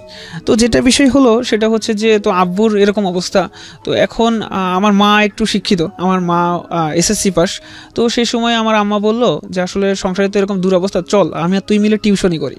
তো এখান থেকে আসলে মানে আমার জীবনের আসলে মানে নতুন একটা অধ্যায়ের শুরু। যে আমি আসলে তখন আমাদের গ্রামে মানে আমাদের বাসায় মানে ছেলে মেয়েদেরকে পড়াইতাম ক্লাস 2, ক্লাস 3, ক্লাস 5 এভাবে আসলে পড়ানো শুরু করলাম। মানে আসলে ওই সময়টা না, ওই মানে যেই সময়টা আসলে দুরন্তপনা, যে সময় আসলে মানে খেলে বেড়ানোর সময়, যে সময়টা আসলে মানে কি বলবো, হাসি আড্ডা মানে তামাশার সময়, সেই সময়টা আসলে আমি বুঝে গেছি যে আসলে আমার কী করা দরকার বা কী করা উচিত। তো তখন থেকে আসলে সংসারের ভাড়াপনটা চলে আসে। তো আলহামদুলিল্লাহ আমি আমার মায়ের প্রচেষ্টা, মায়ের মানসিক সমর্থনে আমি তখন থেকে টিউশনি করা শুরু করি। আপনার মাও টিউশনি করতেন? জি, আমার মাও টিউশনি করতেন। আমার মা যেহেতু শিক্ষিত ছিলেন, মানে এসএসসি পাস ছিলেন, তো ওখান থেকে আসলে মানে বাসায় টিউশনি করানো হতো ক্লাস 1, ক্লাস 2। তো আসলে গ্রামে আসলে টিউশনি করে খুব বেশি ফায়দা হয় না, কারণ ওখানে আসলে টাকা পয়সা খুবই কম দেয়। মানে ধরেন যে একজনকে পড়াইলে 100 টাকা, অ্যান্ড ইভেন মানে সারাদিন পড়াইতে, যেমন ধরে যে সকালে, বিকালে বা রাতে এরকম। তো এখানে যে বিষয়টা সেটা হচ্ছে যে এভাবে চলতে থাকলো, ক্লাস 9, 10 এভাবে পার করলাম। আসলে আমি অতিরিক্ত টিউশনের প্রতি মানে মোস্ট অফ দ্য টাইম আমি টিউশন করতাম, এই জন্য আসলে আমার একাডেমিক্যালি একটু আমি মানে মিসট্র্যাক হয়ে যায়।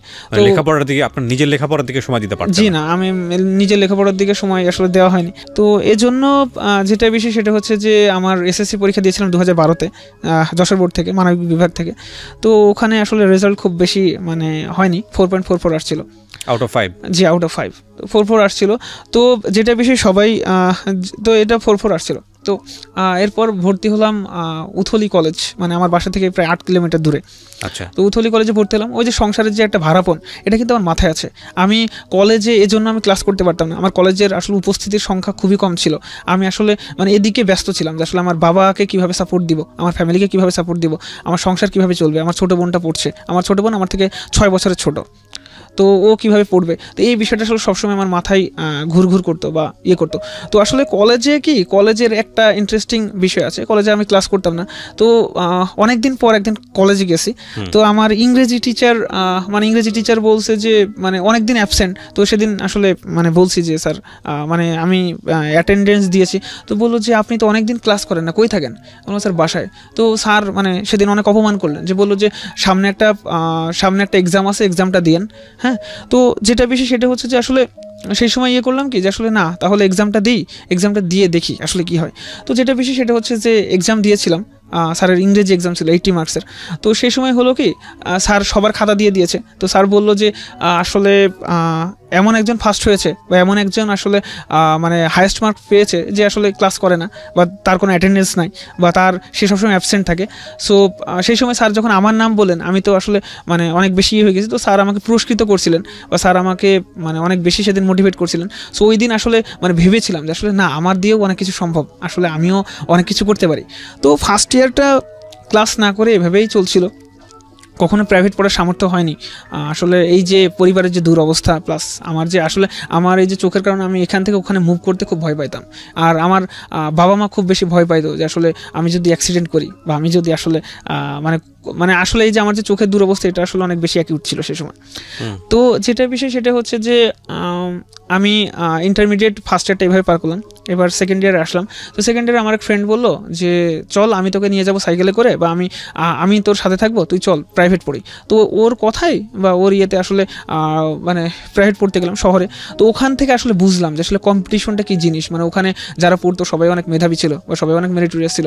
তো ওখানে আসলে দেখলাম যে আসলে মানে কম্পিটিশনটা কী জিনিস বা কম্পিটিশন। তো ওখান থেকে আসলে পড়ার বিষয়টা একটু মাথায় ঢুকলো যে না, আমি টিউশনি করি, বাট এর পাশাপাশি একটু মানে পড়াশোনাটা সবচেয়ে মানে ভালো করে করি। অ্যান্ড ইভেন ভাইয়া যেটা বেশি সেটা হচ্ছে যে আমি মানে মোস্ট অফ দ্য টাইম টিউশনি করতাম। আমি মানে এই যে কলেজে থাকাকালীন মানে আমি রাত 10টার আগে কখনো পড়তে বসতে পারিনি। মানে আমার টিউশনের চাপ এত ছিল, মানে আমি ব্যাচ করে পড়াইতাম। তো সকালে একটা ব্যাচ, তারপর ধরেন যে মানে দুপুরে একটা ব্যাচ ছিল, সন্ধ্যায় একটা ব্যাচ ছিল, বা রাতে একটা ব্যাচ ছিল। এভাবে করতে করতে কি মানে আমি রাত 10টার আগে কখনো পড়তে বসতে পারিনি। তো ওই যে একটা কম্পিটিশনের যে মানে ভিত আমার ভিতর চলে আসছিল যে না, এখানে আসলে পড়াশোনা করাটা খুব দরকার বা এরকম জাতীয়। সো এই যে অ্যান্ড ইভেন ওখানে যে মানে ওই যে আমি যে শহরে যেই মানে যেখানে পড়তাম, তো ওখানে আসলে কি মানে ওখানে মানে টিচারের ওখানে রেসপন্স ভালো হতো, ওখানে পারফরমেন্স মানে মোটামুটি ভালোই করতাম। তো ওখানে স্যার আসলে আমাকে মোটিভেট করতো বা করতো। অ্যান্ড ইভেন পরীক্ষা নিলে আমি মোটামুটিভাবে ফার্স্টই হইতাম বা। তো ওখান থেকে আসলে স্যার মানে আমার মাথায় গেঁথে দিয়েছিল যে তুমি যদি চেষ্টা করো তুমি অনেক পারবে বা তুমি অনেক ভালো করবে। তো ওখান থেকে আসলে মানে ক্লাস তো আমি রাত 10টার পরে মানে প্রতি ইয়েতে পড়তে বসতাম। আসলে তখন কি মানে সারাদিন ক্লান্তির পর আসলে পড়াশোনাটা মানে হয় না আসলে। প্রিয় শ্রোতা, গল্পের মাঝখানে মানে শরীর সায় না দিলেও আসলে আমি পড়তে বসতাম, আসলে আমাকে পড়তে হবে, আমাকে আসলে আমি যেহেতু এসএসসি রেজাল্ট খারাপ বাবা কি তখন একেবারে বিছানা হ্যাঁ তখন বাবা একেবারে বিছানায় আছে। তো আসলে এই যে আমি মানে নিজের সংসারে ভাড়াপণ নিয়েছি, তারপর আসলে এই যে পড়াশোনা করতেছি। সো যেটা বেশি সেটা হচ্ছে যে তো ওই সময় না আসলে শরীরটা না সায় দিলেও ভাইয়া মানে আসলে মানে ইয়েটা করতাম, মানে পড়াশোনাটা করতে বসতাম।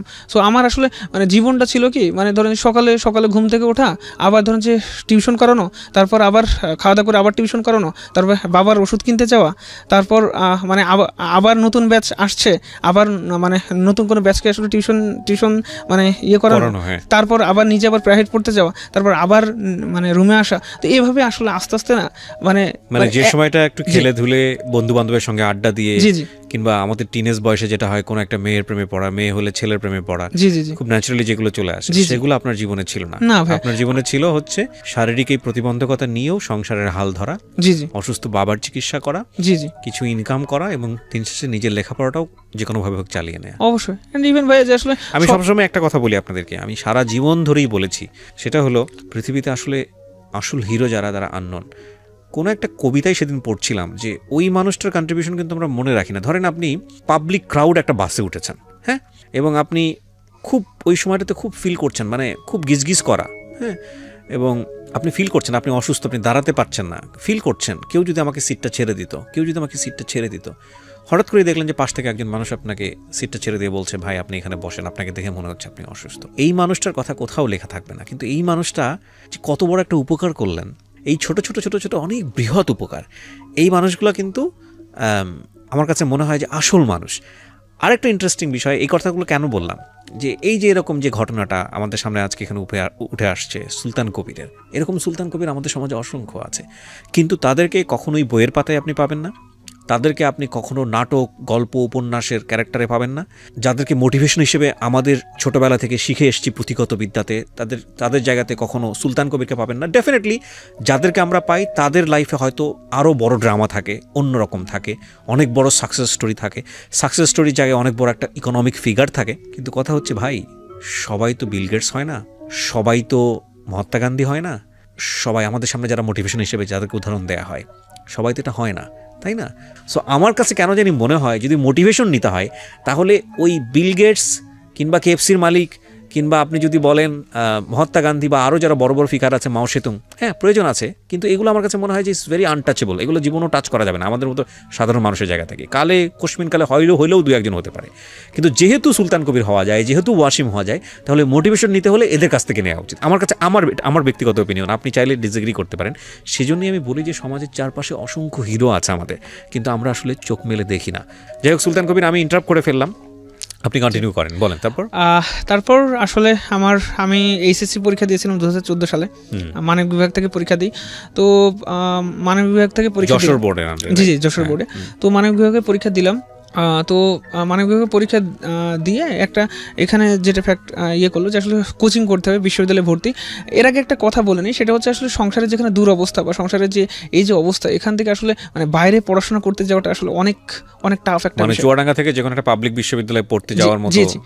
এন্ড ইভেন আমি ডিসিশন নিয়েছিলাম কি, যে আমার বাবার যে দুরবস্থা বা তিনি যে বসে আছেন, তো আমি যেটা ডিসিশন নিয়েছিলাম কি, সেটা হচ্ছে যে আমি মানে কোনো পাবলিক ইউনিভার্সিটিতে পরীক্ষা দেবো না। এন্ড ইভেন তখন আমি জানতাম না যে ঢাবি কি, রাবি কি, যাবি কি বা জবি কি। তো আমি ডিসিশন নিয়েছিলাম আমি ডিগ্রিতে ভর্তি হবো, ডিগ্রি পড়বো, বা আসলে মানে সংসারের যে অবস্থা, এই অবস্থার কথা মানে আসলে নিজেকে গুটিয়ে নেওয়ার যে। কিন্তু মানে আমাদের গ্রামে একজন টিচার আছেন, উনি ইসলামী বিশ্ববিদ্যালয়ে পড়ান বাংলাতে। তো উনি আমাদের ভাই হন সম্পর্কে। তো উনি বলেছিল যে সুলতান, তুমি হচ্ছে যে আমি তোমার হচ্ছে ঝিনাইদাতে ব্যবস্থা করে দিচ্ছি, তুমি আসো এখানে পড়ো বা এখানে কোচিং করো, ওখান থেকে আসলে তুমি পাবলিক ইউনিভার্সিটিতে পড়ার স্বপ্ন দেখো। তো আমি আসলে সেই সময় আসলে আমার যে আর্থিক যে দুরবস্থা, তো ওই সময় আমাদের একটা গাভী ছিল, গরু ছিল। তো আমার বাবা কি করলো যে আসলে ওই গাভীটা বা গরুটা বেচে দিয়ে মানে কিছু টাকা হলো, কারণ হচ্ছে মানে বাইরে গিয়ে যে আমি যে পড়বো, তো আমাকে আসলে মানে আর্থিক এটা দিবে কে। তো ওখান থেকে আসলে আমি গেলাম। তো কোথায় গেলেন কোচিং করতে? ঝিনাইদা, জি ইউসিসি তে কোচিং করতে গেলেন, গরু বিক্রি করে? জি গরু বিক্রি করে আমি চলে গেলাম। তো যেটা বিষয় সেটা হচ্ছে যে ওখানে গেলাম, তো ওখানে মানে কোচিং এর শুরু হলো, কোচিং এর পার্ট শুরু হলো। তো আসলে ওখানে গিয়ে কি আসলে মানে আমি যে মেসে থাকতাম, ওখানে দেখতাম যে সবাই পাবলিক ইউনিভার্সিটিতে পড়াশোনা করে, কেউ ইসলাম বিশ্ববিদ্যালয়ে পড়ছে, বা তারা আমাকে আসলে অনেক বেশি মোটিভেট করতো যে সুলতান, তুমি হচ্ছে যে তুমি ভালো করে প্রিপারেশন নাও, এভাবে পড়ো, এভাবে পড়তে হয় বা এভাবে করতে হয়। তো আসলে ওখান থেকে না মানে নিজের ভিতরে আসলে একটা স্বপ্ন তৈরি হলো। তো ওই সময়টাতে ফ্যামিলি চলতো কিভাবে? ওই সময়টাতে আসলে যেটা বিশেষ ছিল কি, সেটা হচ্ছে যে ওই যে মানে আমার মা তো টিউশনি করতেন, আমার মা যে টিউশনি করতে সামহাও ওখান থেকে আসলে মানে কোনোভাবে মানে খেয়ে পড়ে চলে যেত। ওর বাবা করতো ভাঙারির দোকানে কাজ। আপনাদের প্রপার্টি বলতে কি ছিল? আমাদের প্রপার্টি বলতে ভাই শুধু 10 কাঠা জমি আছে। 10 কাঠা জমি, এটার উপরে আপনাদের বাড়ি ঠাড়ি এরকম কিছু নাকি বাড়ির বাইরে? বাড়ির বাইরে কিছু, জি 10 কাঠা জমিগুলো ছিল, এখান থেকে চাষবাস হয়ে কিছু ফসল আসতো। জি কিছু ফসল আসতো। 10 কাঠা জমি বলতে গেলে 22, 23, 25 শতকের মতো হবে। জি ওকে, বলেন। তারপর হচ্ছে ওখানে করতে গেলাম, কোচিং করতে গেলাম। তো কোচিং করলাম, তো এর ভিতরে আসলে এইচএসসি রেজাল্টটা হয়ে গেল। এটা আসলে সবচেয়ে মোস্ট ইন্টারেস্টিং ফ্যাক্ট। তো এইচএসসি রেজাল্টে আমি আল্লাহর রহমতে সবার দোয়াই গোল্ডেন এ প্লাস পাইলাম। কারণ এই যে 4.44 থেকে গোল্ডেন এ প্লাস পাওয়া, এটা আসলে মানে আমার জীবনে অনেক বড় টার্নিং পয়েন্ট ছিল, বিশাল টার্নিং পয়েন্ট। মানবিক বিভাগ থেকে গোল্ডেন এ প্লাস পাওয়া এরকম একটা ক্রিটিক্যাল সিচুয়েশন। এন্ড ইভেন ওই সময় হচ্ছে যে কলেজ থেকে আমি মানে সম্মিলিত মেধা তালিকায় কলেজ থেকে ফার্স্ট হলাম। ওয়াও। এন্ড ইভেন আমি হচ্ছে মানে বোর্ড স্কলারশিপ পেলাম, আমার বোর্ডে একটা পজিশন হলো। তো আসলে ওটা আমার জীবনের আসলে মোড়কে অনেক বেশি ঘুরিয়ে দিয়েছিল। ওটা আসলে আমার মানে জীবনের আসলে কি বলবো, ওটাই আসলে আমার জীবনের টার্নিং পয়েন্ট ছিল। ওখান থেকে আমি আসলে স্বপ্ন দেখতে শিখেছি যে আসলে প্রতিবন্ধকতা বা প্রতিবন্ধিতা আমরা যেটা দেখি, আসলে এখান থেকে মুভ করা যায়, বা আসলে আর্থিক দুরবস্থা বা চোখের এইটা আসলে এটা মানে তেমন কোনো ফ্যাক্ট ক্রিয়েট করে না। দ্য থিং ইজ দ্যাট একটা মানুষকে ঘুরিয়ে দেওয়ার জন্য দুটো জিনিস ইম্পর্টেন্ট। নাম্বার 1, তাকে একটা পেইনফুল সিচুয়েশন দিতে হবে। এই সিচুয়েশন থেকে ওই মানুষটার টেন্ডেন্সি বসে যাবে, আইদার সে ডিরেইলড হবে, মানে খারাপ একটা অবস্থার মধ্যে চলে যাবে, নিজেকে শেষ করে দিবে, অথবা সে ঘুরে দাঁড়ানোর জন্য ফুল ফোর্স নিয়োগ করবে। সেই অর্থে যে কোনো ক্রিটিক্যাল মোমেন্ট, যে কোনো পেইনফুল সিচুয়েশন লাইফে ব্লেজিং হতে পারে। এই জন্য বলে শোককে শক্তিতে রূপান্তর করুন, নাম্বার 1। অ্যান্ড নাম্বার 2, আপনি যে কোনো ক্রিটিক্যাল সিচুয়েশনে থাকলে বা যে কোনো ধরনের ব্যাকওয়ার্ড সিচুয়েশনে থাকলে, আপনি যদি সৃষ্টিকর্তা বিশ্বাস করেন, বিলিভ মি, সামহাও আপনি যদি আপনার খালি হালটা ধরে রাখেন যে না আমি তো আসছি, নিশ্চয়ই রিজিক বা আমার সামনে আমি কত দূর যাবো না যাবো উপরওয়ালা নির্ধারণ করে রেখেছেন, আমাকে শুধু বিশ্বাস করে ধরে থাকতে হবে, ট্রাই করে যেতে হবে। অ্যান্ড বিলিভ মি, কোথা থেকে যে চলে আসে, মানে আপনার সাকসেসফুল ব্যাপারটা যে কত, আপনি যা চিন্তা করবেন তার চেয়ে তো কত গুণ বেগে চলে আসে, unthinkable. Life is all about miracle.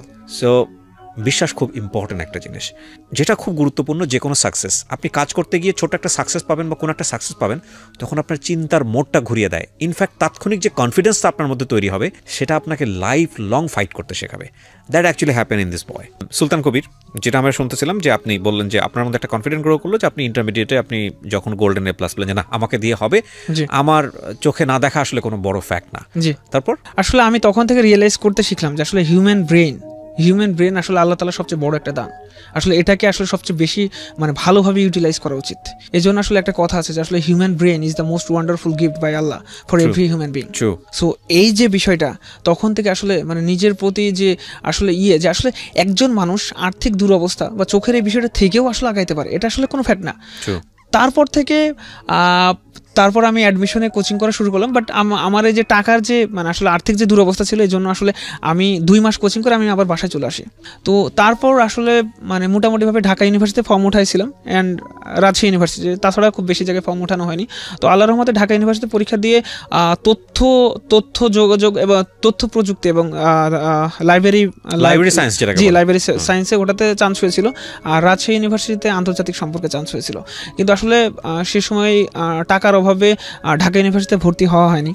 But আপনি যদি চয়েসের কথা বলেন ডেফিনেটলি আপনার ফ্রেন্ড সার্কেল বা বড় ভাইরা নিশ্চয়ই সাজেস্ট করেছিল ঢাকা ইউনিভার্সিটি। জি আমাকে ঢাকা ইউনিভার্সিটি, এটা আমার লাইফের একটা খুব ইন্টারেস্টিং স্টোরি আছে। আমি রাজশাহী ইউনিভার্সিটিতে পরীক্ষা দিয়েছিলাম, জাহাঙ্গীরনগর ইউনিভার্সিটিতে পরীক্ষা দিয়ে আমি শেয়ার করে ফেলি আজকে। জাহাঙ্গীরনগর ইউনিভার্সিটিতে পরীক্ষা দিয়েছিলাম, তারপরে হচ্ছে আপনার ঢাকা ইউনিভার্সিটিতে পরীক্ষা দিয়েছিলাম এবং বাড়ির পাশে আমার বাড়ি বগুড়া আজিজুল হকেও পরীক্ষা দিয়েছিলাম, আজিজুল হক কলেজে। মোস্ট ইন্টারেস্টিং ফ্যাক্ট হচ্ছে আমি ঢাকা ইউনিভার্সিটিতে চান্স পেয়েছি, রাজশাহী ইউনিভার্সিটিতে চান্স পেয়েছি, জাহাঙ্গীরনগরেও চান্স পেয়েছি, কিন্তু বগুড়া বাড়ির পাশে যে আজিজুল হক কলেজ সেখানে আমি চান্স পাইনি।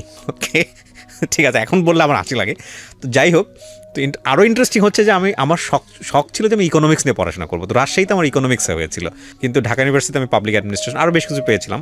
তো ইকোনমিক্সে এখানে ভর্তি হওয়ার পর আমার বড় ভাইরা যেটা সাজেস্ট করলো যে no you should go for Dhaka university. Because আসলে ইউনিভার্সিটিতে পড়া তো শুধু একাডেমিক একটা পড়াশোনা না, এখানে আসলে পুরো এনভায়রনমেন্টটা থেকে আমরা শিখি। তো আমার কাছে কেন জানি মনে হয় যে আপনার সেই দিক থেকে এটাই বলার কথা যে library science was okay, but আপনি শুধুমাত্র অর্থ অভাবে সেই ডিসিশনটা আপনি নিতে পারেননি। এটা হচ্ছে একটা বিশাল স্যাক্রিফাইস। তো আপনি কি করলেন? তারপর মানে দেখলাম যে আসলে ঢাকাতে মানে আমার তো আসলে এক জায়গা থেকে আরেক জায়গায় মুভ করাই সমস্যা। তো সেখান থেকে এবং যে আর্থিক যে অবস্থা আসলে ঢাকাতে কিভাবে থাকবো, কিভাবে করবো, তো নিজের মন আসলে সায় দিল না। অ্যান্ড ইভেন আমি পরিবারের সাথে শেয়ার করলাম, আমার বাবা মার সাথে, যেহেতু আমার বাবা আসলে কোনো কিছু করে না। তো অ্যান্ড ইভেন স্টিল নাও মানে সে এখনও কোনো কিছু করতেছে না। সো আমার মা আসলে যে ইয়েটা করে মানে যে ইনকামটা করে ওটা দিয়ে কোনো রকমে চলে যায়। তো আমি ডিসিশন নিলাম যে রাজশাহীতে যেহেতু আসলে মানে থাকাটা একটু সহজ, কারণ ওখানে টাকা পয়সা কম লাগে। তো এই জন্য আসলে আমি রাজশাহী বিশ্ববিদ্যালয়ে আন্তর্জাতিক সম্পর্ক বিভাগেই মানে সেশন কত আপনার? আমার সেশন 14-15, আমি প্রথম ব্যাচ আন্তর্জাতিক সম্পর্ক বিভাগে। ও ওখানে আন্তর্জাতিক সম্পর্ক ফার্স্ট 2014 সালে ওপেন করা হয়? জি। তার মানে আপনার ডিপার্টমেন্টের সবাই তো আপনাকে চেনার কথা, আপনার টিচার যারা আছেন সবাই তো আপনাকে চেনেন। জি। তো এখানে যেটা মানে এখানে পেইনফুল যে স্টোরিটা সেটা হচ্ছে যে আমি রাজশাহী বিশ্ববিদ্যালয়ের আন্তর্জাতিক সম্পর্ক বিভাগে ভর্তি হলাম।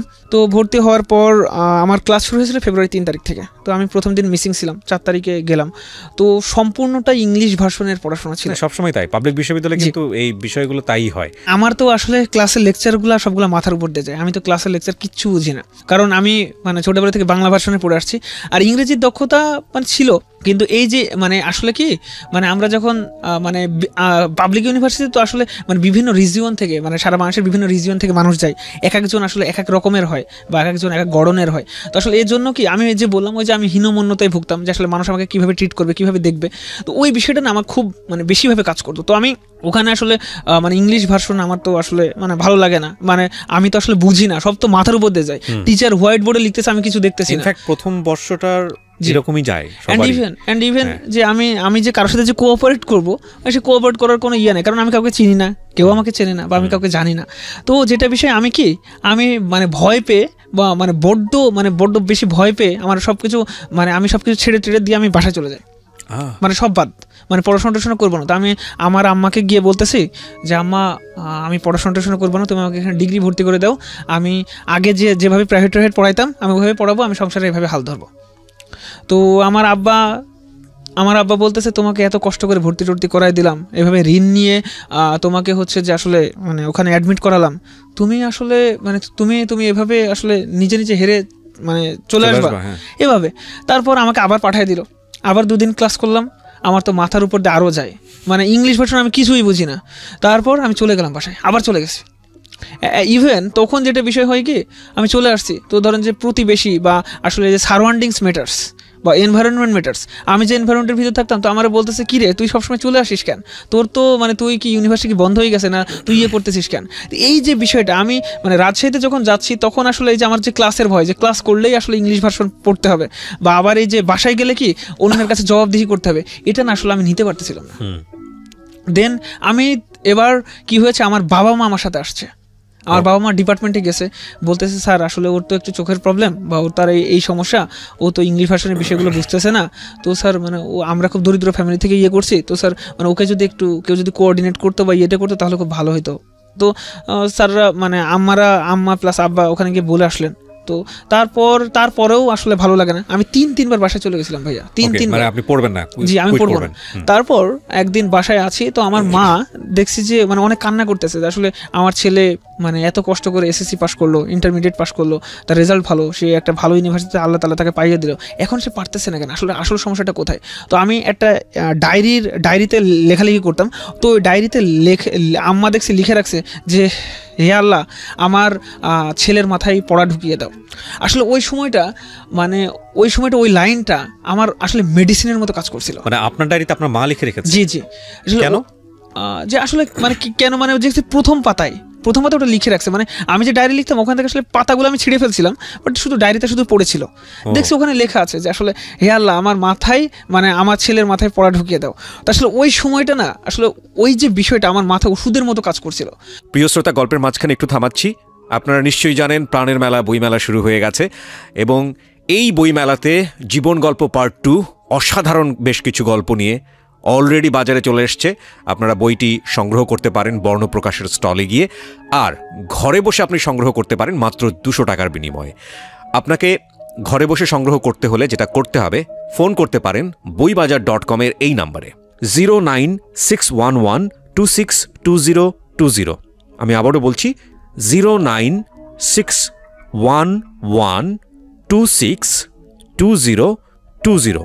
অথবা আপনি যদি মনে করেন ফোন করে আপনার বুকিং করতে সমস্যা, ঠিক আছে, আপনাকে কিচ্ছু করতে হবে না, শুধু যেই নাম্বারটি আমি দিচ্ছি এই নাম্বারে বি লিখে SMS করবেন, আমরাই আপনাকে কল ব্যাক করব।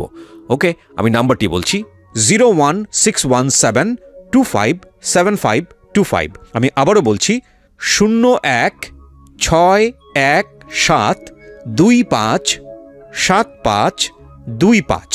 এই নাম্বারটিতে বি লিখে SMS করতে হবে।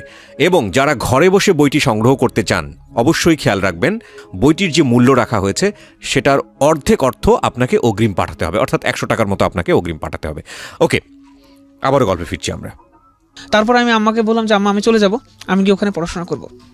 তো এখানে আমার জীবনের মোড় পরিবর্তন করার ক্ষেত্রে এখানে যদি বলি, সেটা হচ্ছে যে আমার এক টিচার, ইউনিভার্সিটির একজন টিচার, আমার ডিপার্টমেন্টের টিচার আমার জীবনের মোড়টা ঘুরিয়ে দিয়েছে।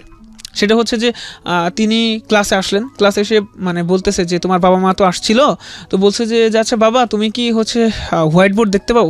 বললাম স্যার আসলে আমি হোয়াইট বোর্ড দেখতে পারি না। বলছে তুমি তো অনেক ক্লাসগুলো মিস করে ফেলেছো, তো তুমি এক কাজ করো, তুমি হচ্ছে ক্লাসের আগে বা ক্লাসের পরে আমার সাথে দেখা করো, আমি তোমাকে ক্লাসের বুঝিয়ে দিব। আর তোমার যদি আসলে হোয়াইট বোর্ড যদি দেখতেই সমস্যা হয়, আমি যে ক্লাসে যে ডেলিভারি দিচ্ছি আমি বলবো, তুমি লিখবা পরে।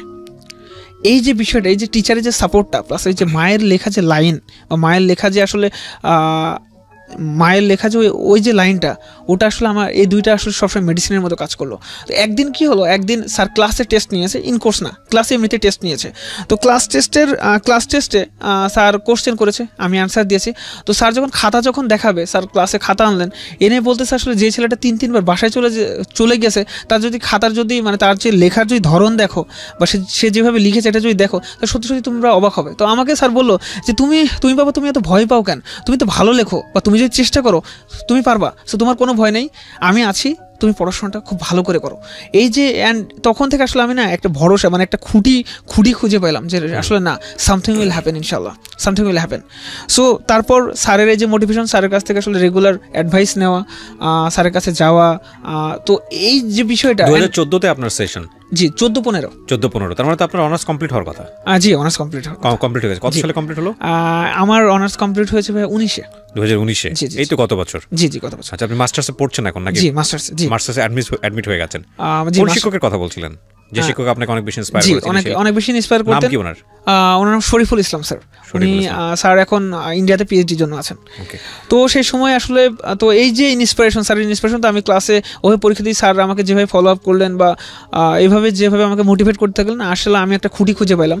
তারপর থেকে আসলে আমি আমার জীবনে মানে পরিশ্রম জিনিসটা আমি করতে শুরু করলাম, যে আসলে আমি আগের যেই মানে ছিলাম, যে আসলে আমি যদি এত টিউশনি করি বা এত কষ্ট করে যদি আগের ইয়েতে যদি মানে পড়াশোনা করতে পারি, তাহলে এখনো সম্ভব। তো আপনি আপনার এই একাডেমিক পড়াশোনার খরচটা কিভাবে জোগাড় করতেন? পড়াশোনা ভাইয়া সেখানে আসলে টার্নিং পয়েন্ট হিসেবে কাজ করছে ডাচ বাংলা ব্যাংকের ভিত্তি। আমি ডাচ বাংলা ব্যাংকের ভিত্তি আল্লাহর রহমতে পেয়েছিলাম, ওটা মে মাসে হয়েছিল। ওর আগে এটা দেখি আপনাদের ফুল একাডেমিক সাপোর্টটা পেয়েছেন ওখান থেকে ফুল ভাইয়া। ওখানে আসলে কি মানে ওরা প্রতি মাসে 2500 করে টাকা দিত, ওখান থেকে কোনোভাবে চলতো। আবার এই যে মানে আমার আমরা পুরো অনার্সে এটা সাপোর্টটা দিয়েছে ওরা? জি জি, ওরা আমাকে পুরো মাস্টার্সেও দিচ্ছে। মাস্টার্সে জি না, মাস্টার্সে দেয়নি, পুরো অনার্সের সাপোর্টটা ডাচ বাংলা ব্যাংক দিয়ে দিয়েছে। জি জি জি, পুরো অনার্সের সাপোর্টটাই ডাচ বাংলা ব্যাংক দিয়ে দিয়েছে। বাট বাই দ্য ওয়ে এই অনুষ্ঠানের স্পন্সর ডাচ বাংলা ব্যাংক না, but they are doing very good স্কলারশিপের ক্ষেত্রে, যে কারণে থ্যাঙ্কস জানাই আমাদের এই অনুষ্ঠানটা থেকে। যারা ভালো কাজ করেন, তারা যে ব্র্যান্ডেরই হোক না কেন, যাই কিছু হোক না কেন, দে শুড বি হাইলাইটেড, সব জায়গাতে তাদেরকে হাইলাইট করা উচিত। ওকে, সো আপনার এইটাকে আপনাকে একটা বিশাল হেল্প করেছে? জি, ওটা মানে মোটামুটি আমার আসলে ফাইন্যান্সিয়াল একটা খুঁটি হলো। তারপর টিচারের আসলে যে সমর্থন, এটা আমি পেলাম। তো এখান থেকে মানে ফার্স্ট ইয়ারে আমি বাজিমাত করে ফেলছিলাম। আমার চেয়ারম্যান স্যার আসলেন, এসে বলতেছে আসলে যে ফার্স্ট হয়েছে সে আসলে মানে সে 3-3 বার বাসায় চলে গেছিল, তার এরকম মানে অনেক বেশি ডিসএবিলিটি বা তার ফিজিক্যালি চ্যালেঞ্জ আছে, বাট সে আসলে বাজিমাত করে দিয়েছে। তো আমার ফার্স্ট ইয়ারের রেজাল্ট 3.88 ছিল। তো ওখান থেকে আসলে ফার্স্ট ইয়ার তো ওখান থেকে আসলে আমি একটা মানে পজিশন খুঁজে পেলাম যে আসলে আমার দিয়েও হবে, বা আমি মানে আমাকে দিয়ে সব কিছু পসিবল। সো ওখান থেকে আসলে মানে আমার জীবনের খুঁটি খুঁজে পেলাম। আমি ইন্টারন্যাশনাল রিলেশনস নিয়ে পড়ছি। আমি ইন্টারন্যাশনাল রিলেশনসকে আসলে অনেক ভালো করে জানার চেষ্টা করেছি, অনেক ভালো করে বোঝার চেষ্টা করেছি। ফাইনালি যেটা হলো যে আপনি অনার্স কমপ্লিট করলেন একটা ভালো রেজাল্ট নিয়ে। জি, অনার্স আমি ওখানে সফল হয়েছি। আর আমি আসলে ইন্টারন্যাশনাল রিলেশনসকে খুব ভালো করে জানার চেষ্টা করেছি। এবং ও প্রথম সারির মধ্যে আছে। জি, আল্লাহর রহমতে রেজাল্টে প্রথম সারির মধ্যে আছে। That's really awesome. কত পেলেন আপনি আউট অফ 4-এ? আউট অফ 4-এ আমার result total 3.80। Excellent. G, truly excellent, is unthinkable. Wow, জোস। এই তো বলি যে আমাদের আশেপাশে কত হিরো আছে, আর কতবার বলবো বলেন, আমার বলতে ভালো লাগে এগুলা। আর তো আপনার কমপ্লিট হলো 2019 সালে? জি, 2019-এ কমপ্লিট হলো। আমি আসলে সো এখানে একটা বিষয় বলে ফেলা ভালো, সেটা হচ্ছে যে ইউনিভার্সিটি লাইফে আমি বিভিন্ন স্বেচ্ছাসেবী সংগঠনের সাথে কাজ করেছি। তো সবচেয়ে যেটা মানে আমার মানে জীবনের সাথে যেটা জড়িয়ে, সেটা হচ্ছে physically challenge development foundation, PDF. সেখানে আমি অসংখ্য ফিজিক্যালি চ্যালেঞ্জ পিপলদের সাথে মিট করেছি, অনেক ফিজিক্যালি চ্যালেঞ্জ পিপলদের সাথে থেকেছি। ওদের সাথে দেখেছি কি ওরা যারা ফিজিক্যালি চ্যালেঞ্জ বা যারা ধরেন যাদের মানে একটু আল্লাহ তাআলা মানে আসলে মানুষকে বিভিন্নভাবে পরীক্ষা করে, যারা একটু আসলে মানে একটু কম নিয়ে জন্মায়, যাদের শারীরিক একটু সমস্যা থাকে, যেমন কারো হাত নেই, কারো পা নেই, কারো মুখের সমস্যা, কেউ কথা বলতে পারে না, কেউ কানে শোনে না।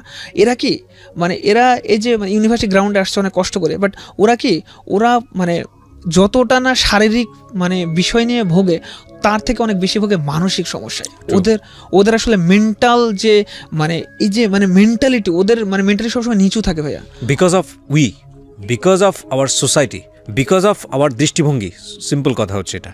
ওরা যদি জন্মের পর থেকে এটা জানতো যে না, দে আর ফিজিক্যালি চ্যালেঞ্জড এবং তাদেরও স্কোপ আছে, তাদেরকে হীনমন্যতা ভোগার কিচ্ছু নাই, কজ আমরা প্রত্যেকেই কোনো না কোনোভাবে চ্যালেঞ্জ ফেস করছি আমাদের হিউম্যান লাইফে। ওরা যদি ওই কনফিডেন্সটা ছোটোবেলা থেকে পেতো, তাহলে কিন্তু এই মানসিকতা প্রবলেমে তাদেরকে তো পড়ার কথা না। হাতে হাত ধরে যদি আমরা চলতে পারতাম, হ্যাঁ, একসাথে যদি চলতে পারতাম, ওই যে আপনি ছোটোবেলায় যে কানাগালি শুনেছেন বা অন্য কিছু শুনেছেন, এগুলো যদি না হতো, বাচ্চা কাচ্চাদের মধ্য থেকে এগুলো যদি না শুনতেন, তাদেরও কোনো দোষ নাই, কারণ তারা দেখে দেখে শিখেছে। তো এই জিনিসগুলো যদি না থাকতো, তাহলে কিন্তু এই জিনিসটা হতো না, এই মানসিক সমস্যার জিনিসটা হতো না। হ্যাঁ, বলেন তারপর। তো এটা আসলে সোশ্যালি কনস্ট্রাকশন। তো ওরা আসলে এতটা না মানে এতটা মেন্টালি ভোগে, এতটা মেন্টালি আসলে হয়। তো মানে এই বিষয়টা না আমি নিজের বিষয়তেই ফিল করছি। আসলে যখন কেউ মানে পায়ের আসলে নিয়ে জন্মাবে, তখন তাকে যখন কেউ লুলা বলবে বা খুঁড়া বলবে, মানে এটা আসলে না ফিলিংসের ব্যাপার। মানুষ আসলে এটাকে সোশ্যালি কনস্ট্রাক্টেড করে দিয়েছে, মানুষ এটাকে বানিয়েছে। এটা আসলে মানে তো আমরা যদি প্রথম মানে সমাজ বা মানুষ যদি তাদেরকে যদি প্রথম দিক থেকে যদি সুযোগ দিত, তাহলে হয়তো বা মানে এই বিষয়টা কখনো হতো না। তো ওই বিষয়টা আমার খুব লাগছে। অ্যান্ড ইভেন আমি ওখান থেকে নিজেকে ডেভেলপ করার চেষ্টা করেছি যে আসলে আমি মানে আসলে এমন কিছু করব বা আসলে এমনভাবে আগাবো যাতে আসলে মানে আমি যাতে ফিজিক্যালি চ্যালেঞ্জ পিপলদের নিয়ে যাতে কাজ করতে পারি। ওরা মানে ওদের ওই বিষয়গুলো আসলে না আমাকে খুব টানে, কারণ আমি এই বিষয়গুলো আসলে নিতে পারি না। আসলে মানে ওর ভিতরে মানে আসলে আমি যেটা মনে করি, they have they have enough potential, they have enough merit, but the fact is that তারা আসলে সেই সুযোগটা পাচ্ছে না, তাদেরকে সেই সুযোগটা দেওয়া হচ্ছে না। এটা আসলে মানে সবচেয়ে মানে কি বলবো মানে সবচেয়ে আনফর্চুনেট একটা থিং। তারা আসলে মানে ইয়ে পাচ্ছে না। আপনি যদি আমাদের যদি পলিসি লেভেল দেখেন, আমাদের যে ডিসিশন মেকিং দেখেন, বা সব জায়গাতে আপনি কয়জনকে মানে কয়জন ডিসেবল বা কয়জন ফিজিক্যাল চ্যালেঞ্জ পিপলদেরকে পাবেন? আমি এই অনুষ্ঠানে একটা জিনিস বলতে চাই, আমাদের মাননীয় প্রধানমন্ত্রী এইসব ব্যাপারে যথেষ্ট রকমের উদার, এবং আমি যদি ভুল না বলে থাকি, আমি আসলে খুব বেশি স্টাডি করি তা না এইসব জায়গাগুলোতে, তবে আমি যদি ভুল না করে থাকি উনি যতগুলো বিষয়ে ওনার সম্পর্কে পড়েছি, লাইক প্রতিবন্ধীদের নিয়ে ওনার যে অ্যাক্টিভিটিসগুলো, বিশেষ করে ওনার মেয়ে সাইমা ওয়াজেদ পুতুল, সো ওনার যে ব্যাপারগুলো সেগুলো কিন্তু খুবই খুবই মানে আশা জাগানিয়া। কিন্তু বিষয় যেটা হচ্ছে যে একটা স্টেট ফ্রেমওয়ার্কের যদি আমরা চিন্তা করি যে আসলে প্রত্যেকটা আমরা যখন যত লেভেলেই কাজ করব, যত কিছুই কাজ করব, আমরা যখন সেটা পিপল ওরিয়েন্টেড ওয়ার্ক যদি আমরা বলি, সেই সময়টাতে আমাদের এই স্পেশালি অ্যাবল যেসব ছেলেমেয়েরা আছে তাদের কথা মাথায় থাকে কিনা, এইটা হচ্ছে আমাদের সবচেয়ে বড় কনসার্ন হওয়া উচিত, যে যাতে করে সব লেভেলে তাদের একটা অংশগ্রহণ থাকে। আমি এই কথাটা কেন বললাম, এই প্রসঙ্গ থেকেই আমি একটু আপনার কাছ থেকে জানতে চাই, আপনি মাস্টার্স কমপ্লিট করার পরে ক্যারিয়ারটা কোন দিকে নেওয়ার চিন্তা করছেন? ভাইয়া আমি আসলে একাডেমিক পড়াশোনা মানে যেহেতু মানে আসলে আমার একাডেমিকে নলেজ ভালো, তো যেটা বেশি সেটা হচ্ছে যে মানে আমি যেহেতু প্রতিবন্ধীদের নিয়ে মানে প্রতিবন্ধীর বিষয়গুলো খুব টানে, তো আমি আসলে মানে আমার একটা ইচ্ছা আছে যে আমি বিদেশে গিয়ে পড়াশোনা করতে চাই, বিদেশে মাস্টার্স বা বিদেশে পিএইচডি করার জন্য আমি যেতে চাই। আমি আসলে একজন মানে রিসার্চার হইতে চাই, যে আসলে রিসার্চার, জি গবেষক। জি আমি একজন গবেষক হইতে চাই, মানে একজন একাডেমিশিয়ান হিসেবেই লাইফটা চিন্তা করছেন এই মুহূর্তে। জি আমি অল্টারনেটিভ থিংকিংও তো নিশ্চয়ই থাকে, লাইক আমরা দেখি একটা ভালো ছেলেমেয়েরা অনেক সময় বিসিএস করছে, ফার্স্ট ক্লাস গেজেটেড অফিসার হচ্ছে, আপনাদের কি সেই সুযোগটা আছে আপনার চোখের এই সমস্যাটা নিয়ে? জি আমার যেটা বিষয় সেটা হচ্ছে যে আমার মনে হয় যে আসলে আমি ডিরেক্টলি আসলে যারা ফিজিক্যালি চ্যালেঞ্জ পিপল আসলে এদেরকে আসলে ডিরেক্টলি আমি ডিরেক্টলি এদের সেবা করতে চাই ভাই।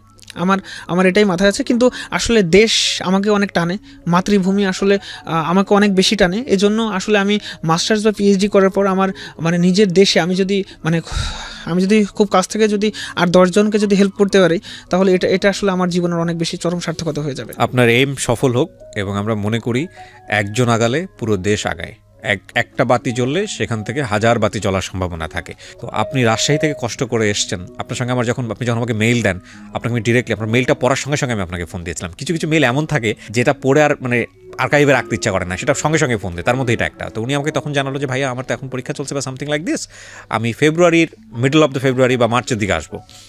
তখন আমি বললাম ঠিক আছে, কোনো সমস্যা নেই, আর নাম্বার থাকলে আপনি যোগাযোগ করেন। কিন্তু উনি সামহাও টাইম ম্যানেজ করে আগেই চলে এসছে, সো উনিও অনুভব করেছে যে না, আমার গল্পটা আগে বলা উচিত। আমি অনেক বেশি ইন্সপায়ার সুলতান আপনার গল্প শুনে, এবং আমি বিশ্বাস করি আপনার এই গল্পটা যখন সোশ্যাল মিডিয়াতে গেল বা আমাদের রেডিওতে প্রচার হচ্ছে, তখন অনেক ছেলে মেয়ে ইন্সপায়ার হবে। যে কোনো প্রতিবন্ধকতাই আসলে কোনো প্রতিবন্ধকতা না, যদি মনের উইল পাওয়ারটা ঠিক থাকে, এটা হচ্ছে সবচেয়ে বড় কিছু। এবং আমি সবসময় যে কথাটা বলি যে আমাদের চারপাশে অনেক হিরো আছে, তাদের কাছ থেকে নেন। ভালো জিনিসটা যদি আপনি খোঁজ করেন, ভালোটাই আপনার সামনে আসবে। আপনি যদি খারাপ জিনিস খোঁজ করেন, নিয়তি এমন একটা ব্যাপার, আপনার সামনে খারাপ জিনিসই দিয়ে দেবে। সুতরাং আমরা ভালোটা খোঁজ করি, হ্যাঁ। এবং আমরা প্রত্যেকটা মানুষ, এভরিবডি কোনো না কোনোভাবে ক্রিটিক্যাল সিচুয়েশন পার করতেছি, কোনো না কোনোভাবে পিছিয়ে আছি।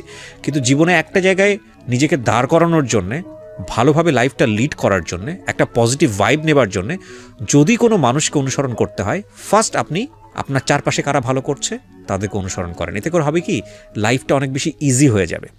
আপনি যদি টার্গেট করে ফেলেন যে আপনি জীবনে কেএফসির মতো মালিক হবেন, কিংবা আপনি যদি বিল গেটসের মতো বড় কিছু করতে চান, কিংবা আপনি রবার্ট ব্রুসের মতো অধ্যবসায় আপনার মধ্যে নিয়ে আসতে চান, কিংবা আপনি মহাত্মা গান্ধীর মতো একদম বিশাল বড় মাপের পলিটিশিয়ান হতে চান, যারা আমাদের সামনে সবসময় এই যে আমরা পড়েছি ছোটোবেলায় রচনা, তাহলে লাইফটা অনেক ডিফিকাল্ট হয়ে যাবে। আমি বলছি না যেটা সম্ভব না, বিকজ মানুষই তো হয়, কিন্তু life will be much more difficult. এবং তখন আপনি যে হোঁচটটা খাবেন সেটা আপনার জন্য অনেক বেশি নেগেটিভ হতে পারে। সুলতান কবিরকে যদি আপনি অনুসরণ করেন, বা আমাদের চারপাশে যারা সাধারণ মানুষ আছেন, যারা জীবনটাকে অনেকভাবে পজিটিভভাবে দেখছেন, তাদেরকে যদি আপনারা অনুসরণ করেন, তাহলে লাইফটা অনেক বেশি ইজি হবে। সো সুলতান কবির, আপনার কাছে আমার প্রশ্ন যে আপনি কেন আসলেন এই অনুষ্ঠানে? আমি এসেছি যে মানুষকে মোটিভেট করতে, কারণ আমি আমার জীবনে আসলে অনেক কিছু ফেস করেছি। আমার আর্থিক দুরবস্থা ছিল, আমার শারীরিক প্রতিবন্ধকতা ছিল, এটা এখনও আছে। কিন্তু যেটা বেশি সেটা হচ্ছে আমি মানে আমার মনের ভিতরে যেটা ফিল করছি সেটা হচ্ছে যে আসলে এডুকেশন, এই যে নেলসন ম্যান্ডেলার ভাষায় একটা কথা আছে যে আসলে education is the most powerful weapons which you can use to change the world. তো এই যে এডুকেশন মানুষের আসলে জীবনকে কীভাবে পরিবর্তন করে দিতে পারে, আসলে মানুষের জীবন কীভাবে একটা মোড় থেকে আরেকটা মোড়ে করতে পারে, সেটা এই যে এডুকেশন, এটা আমার জীবনের আসলে গেম চেঞ্জার। সো আমি আসলে মানুষের কাছে এটাই মেসেজ দিতে চাই যে আসলে will power is a great power. আমি আসলে একটাই বলতে চাই, সেটা হচ্ছে যে ফিজিক্যালি চ্যালেঞ্জড, আর্থিক দুরবস্থা বা অনেক বেশি ভেঙে পড়েছেন, অনেক বেশি ডিপ্রেশনের ভিতরে আছেন, কখনো আসলে পরাজয় মেনে নেন না। কারণ আসলে পরাজয় মেনে নেওয়া আসলে জীবনের কোনো ধরনের কোনো পার্ট হতে পারে না। আসলে পরাজয় মেনে নেওয়া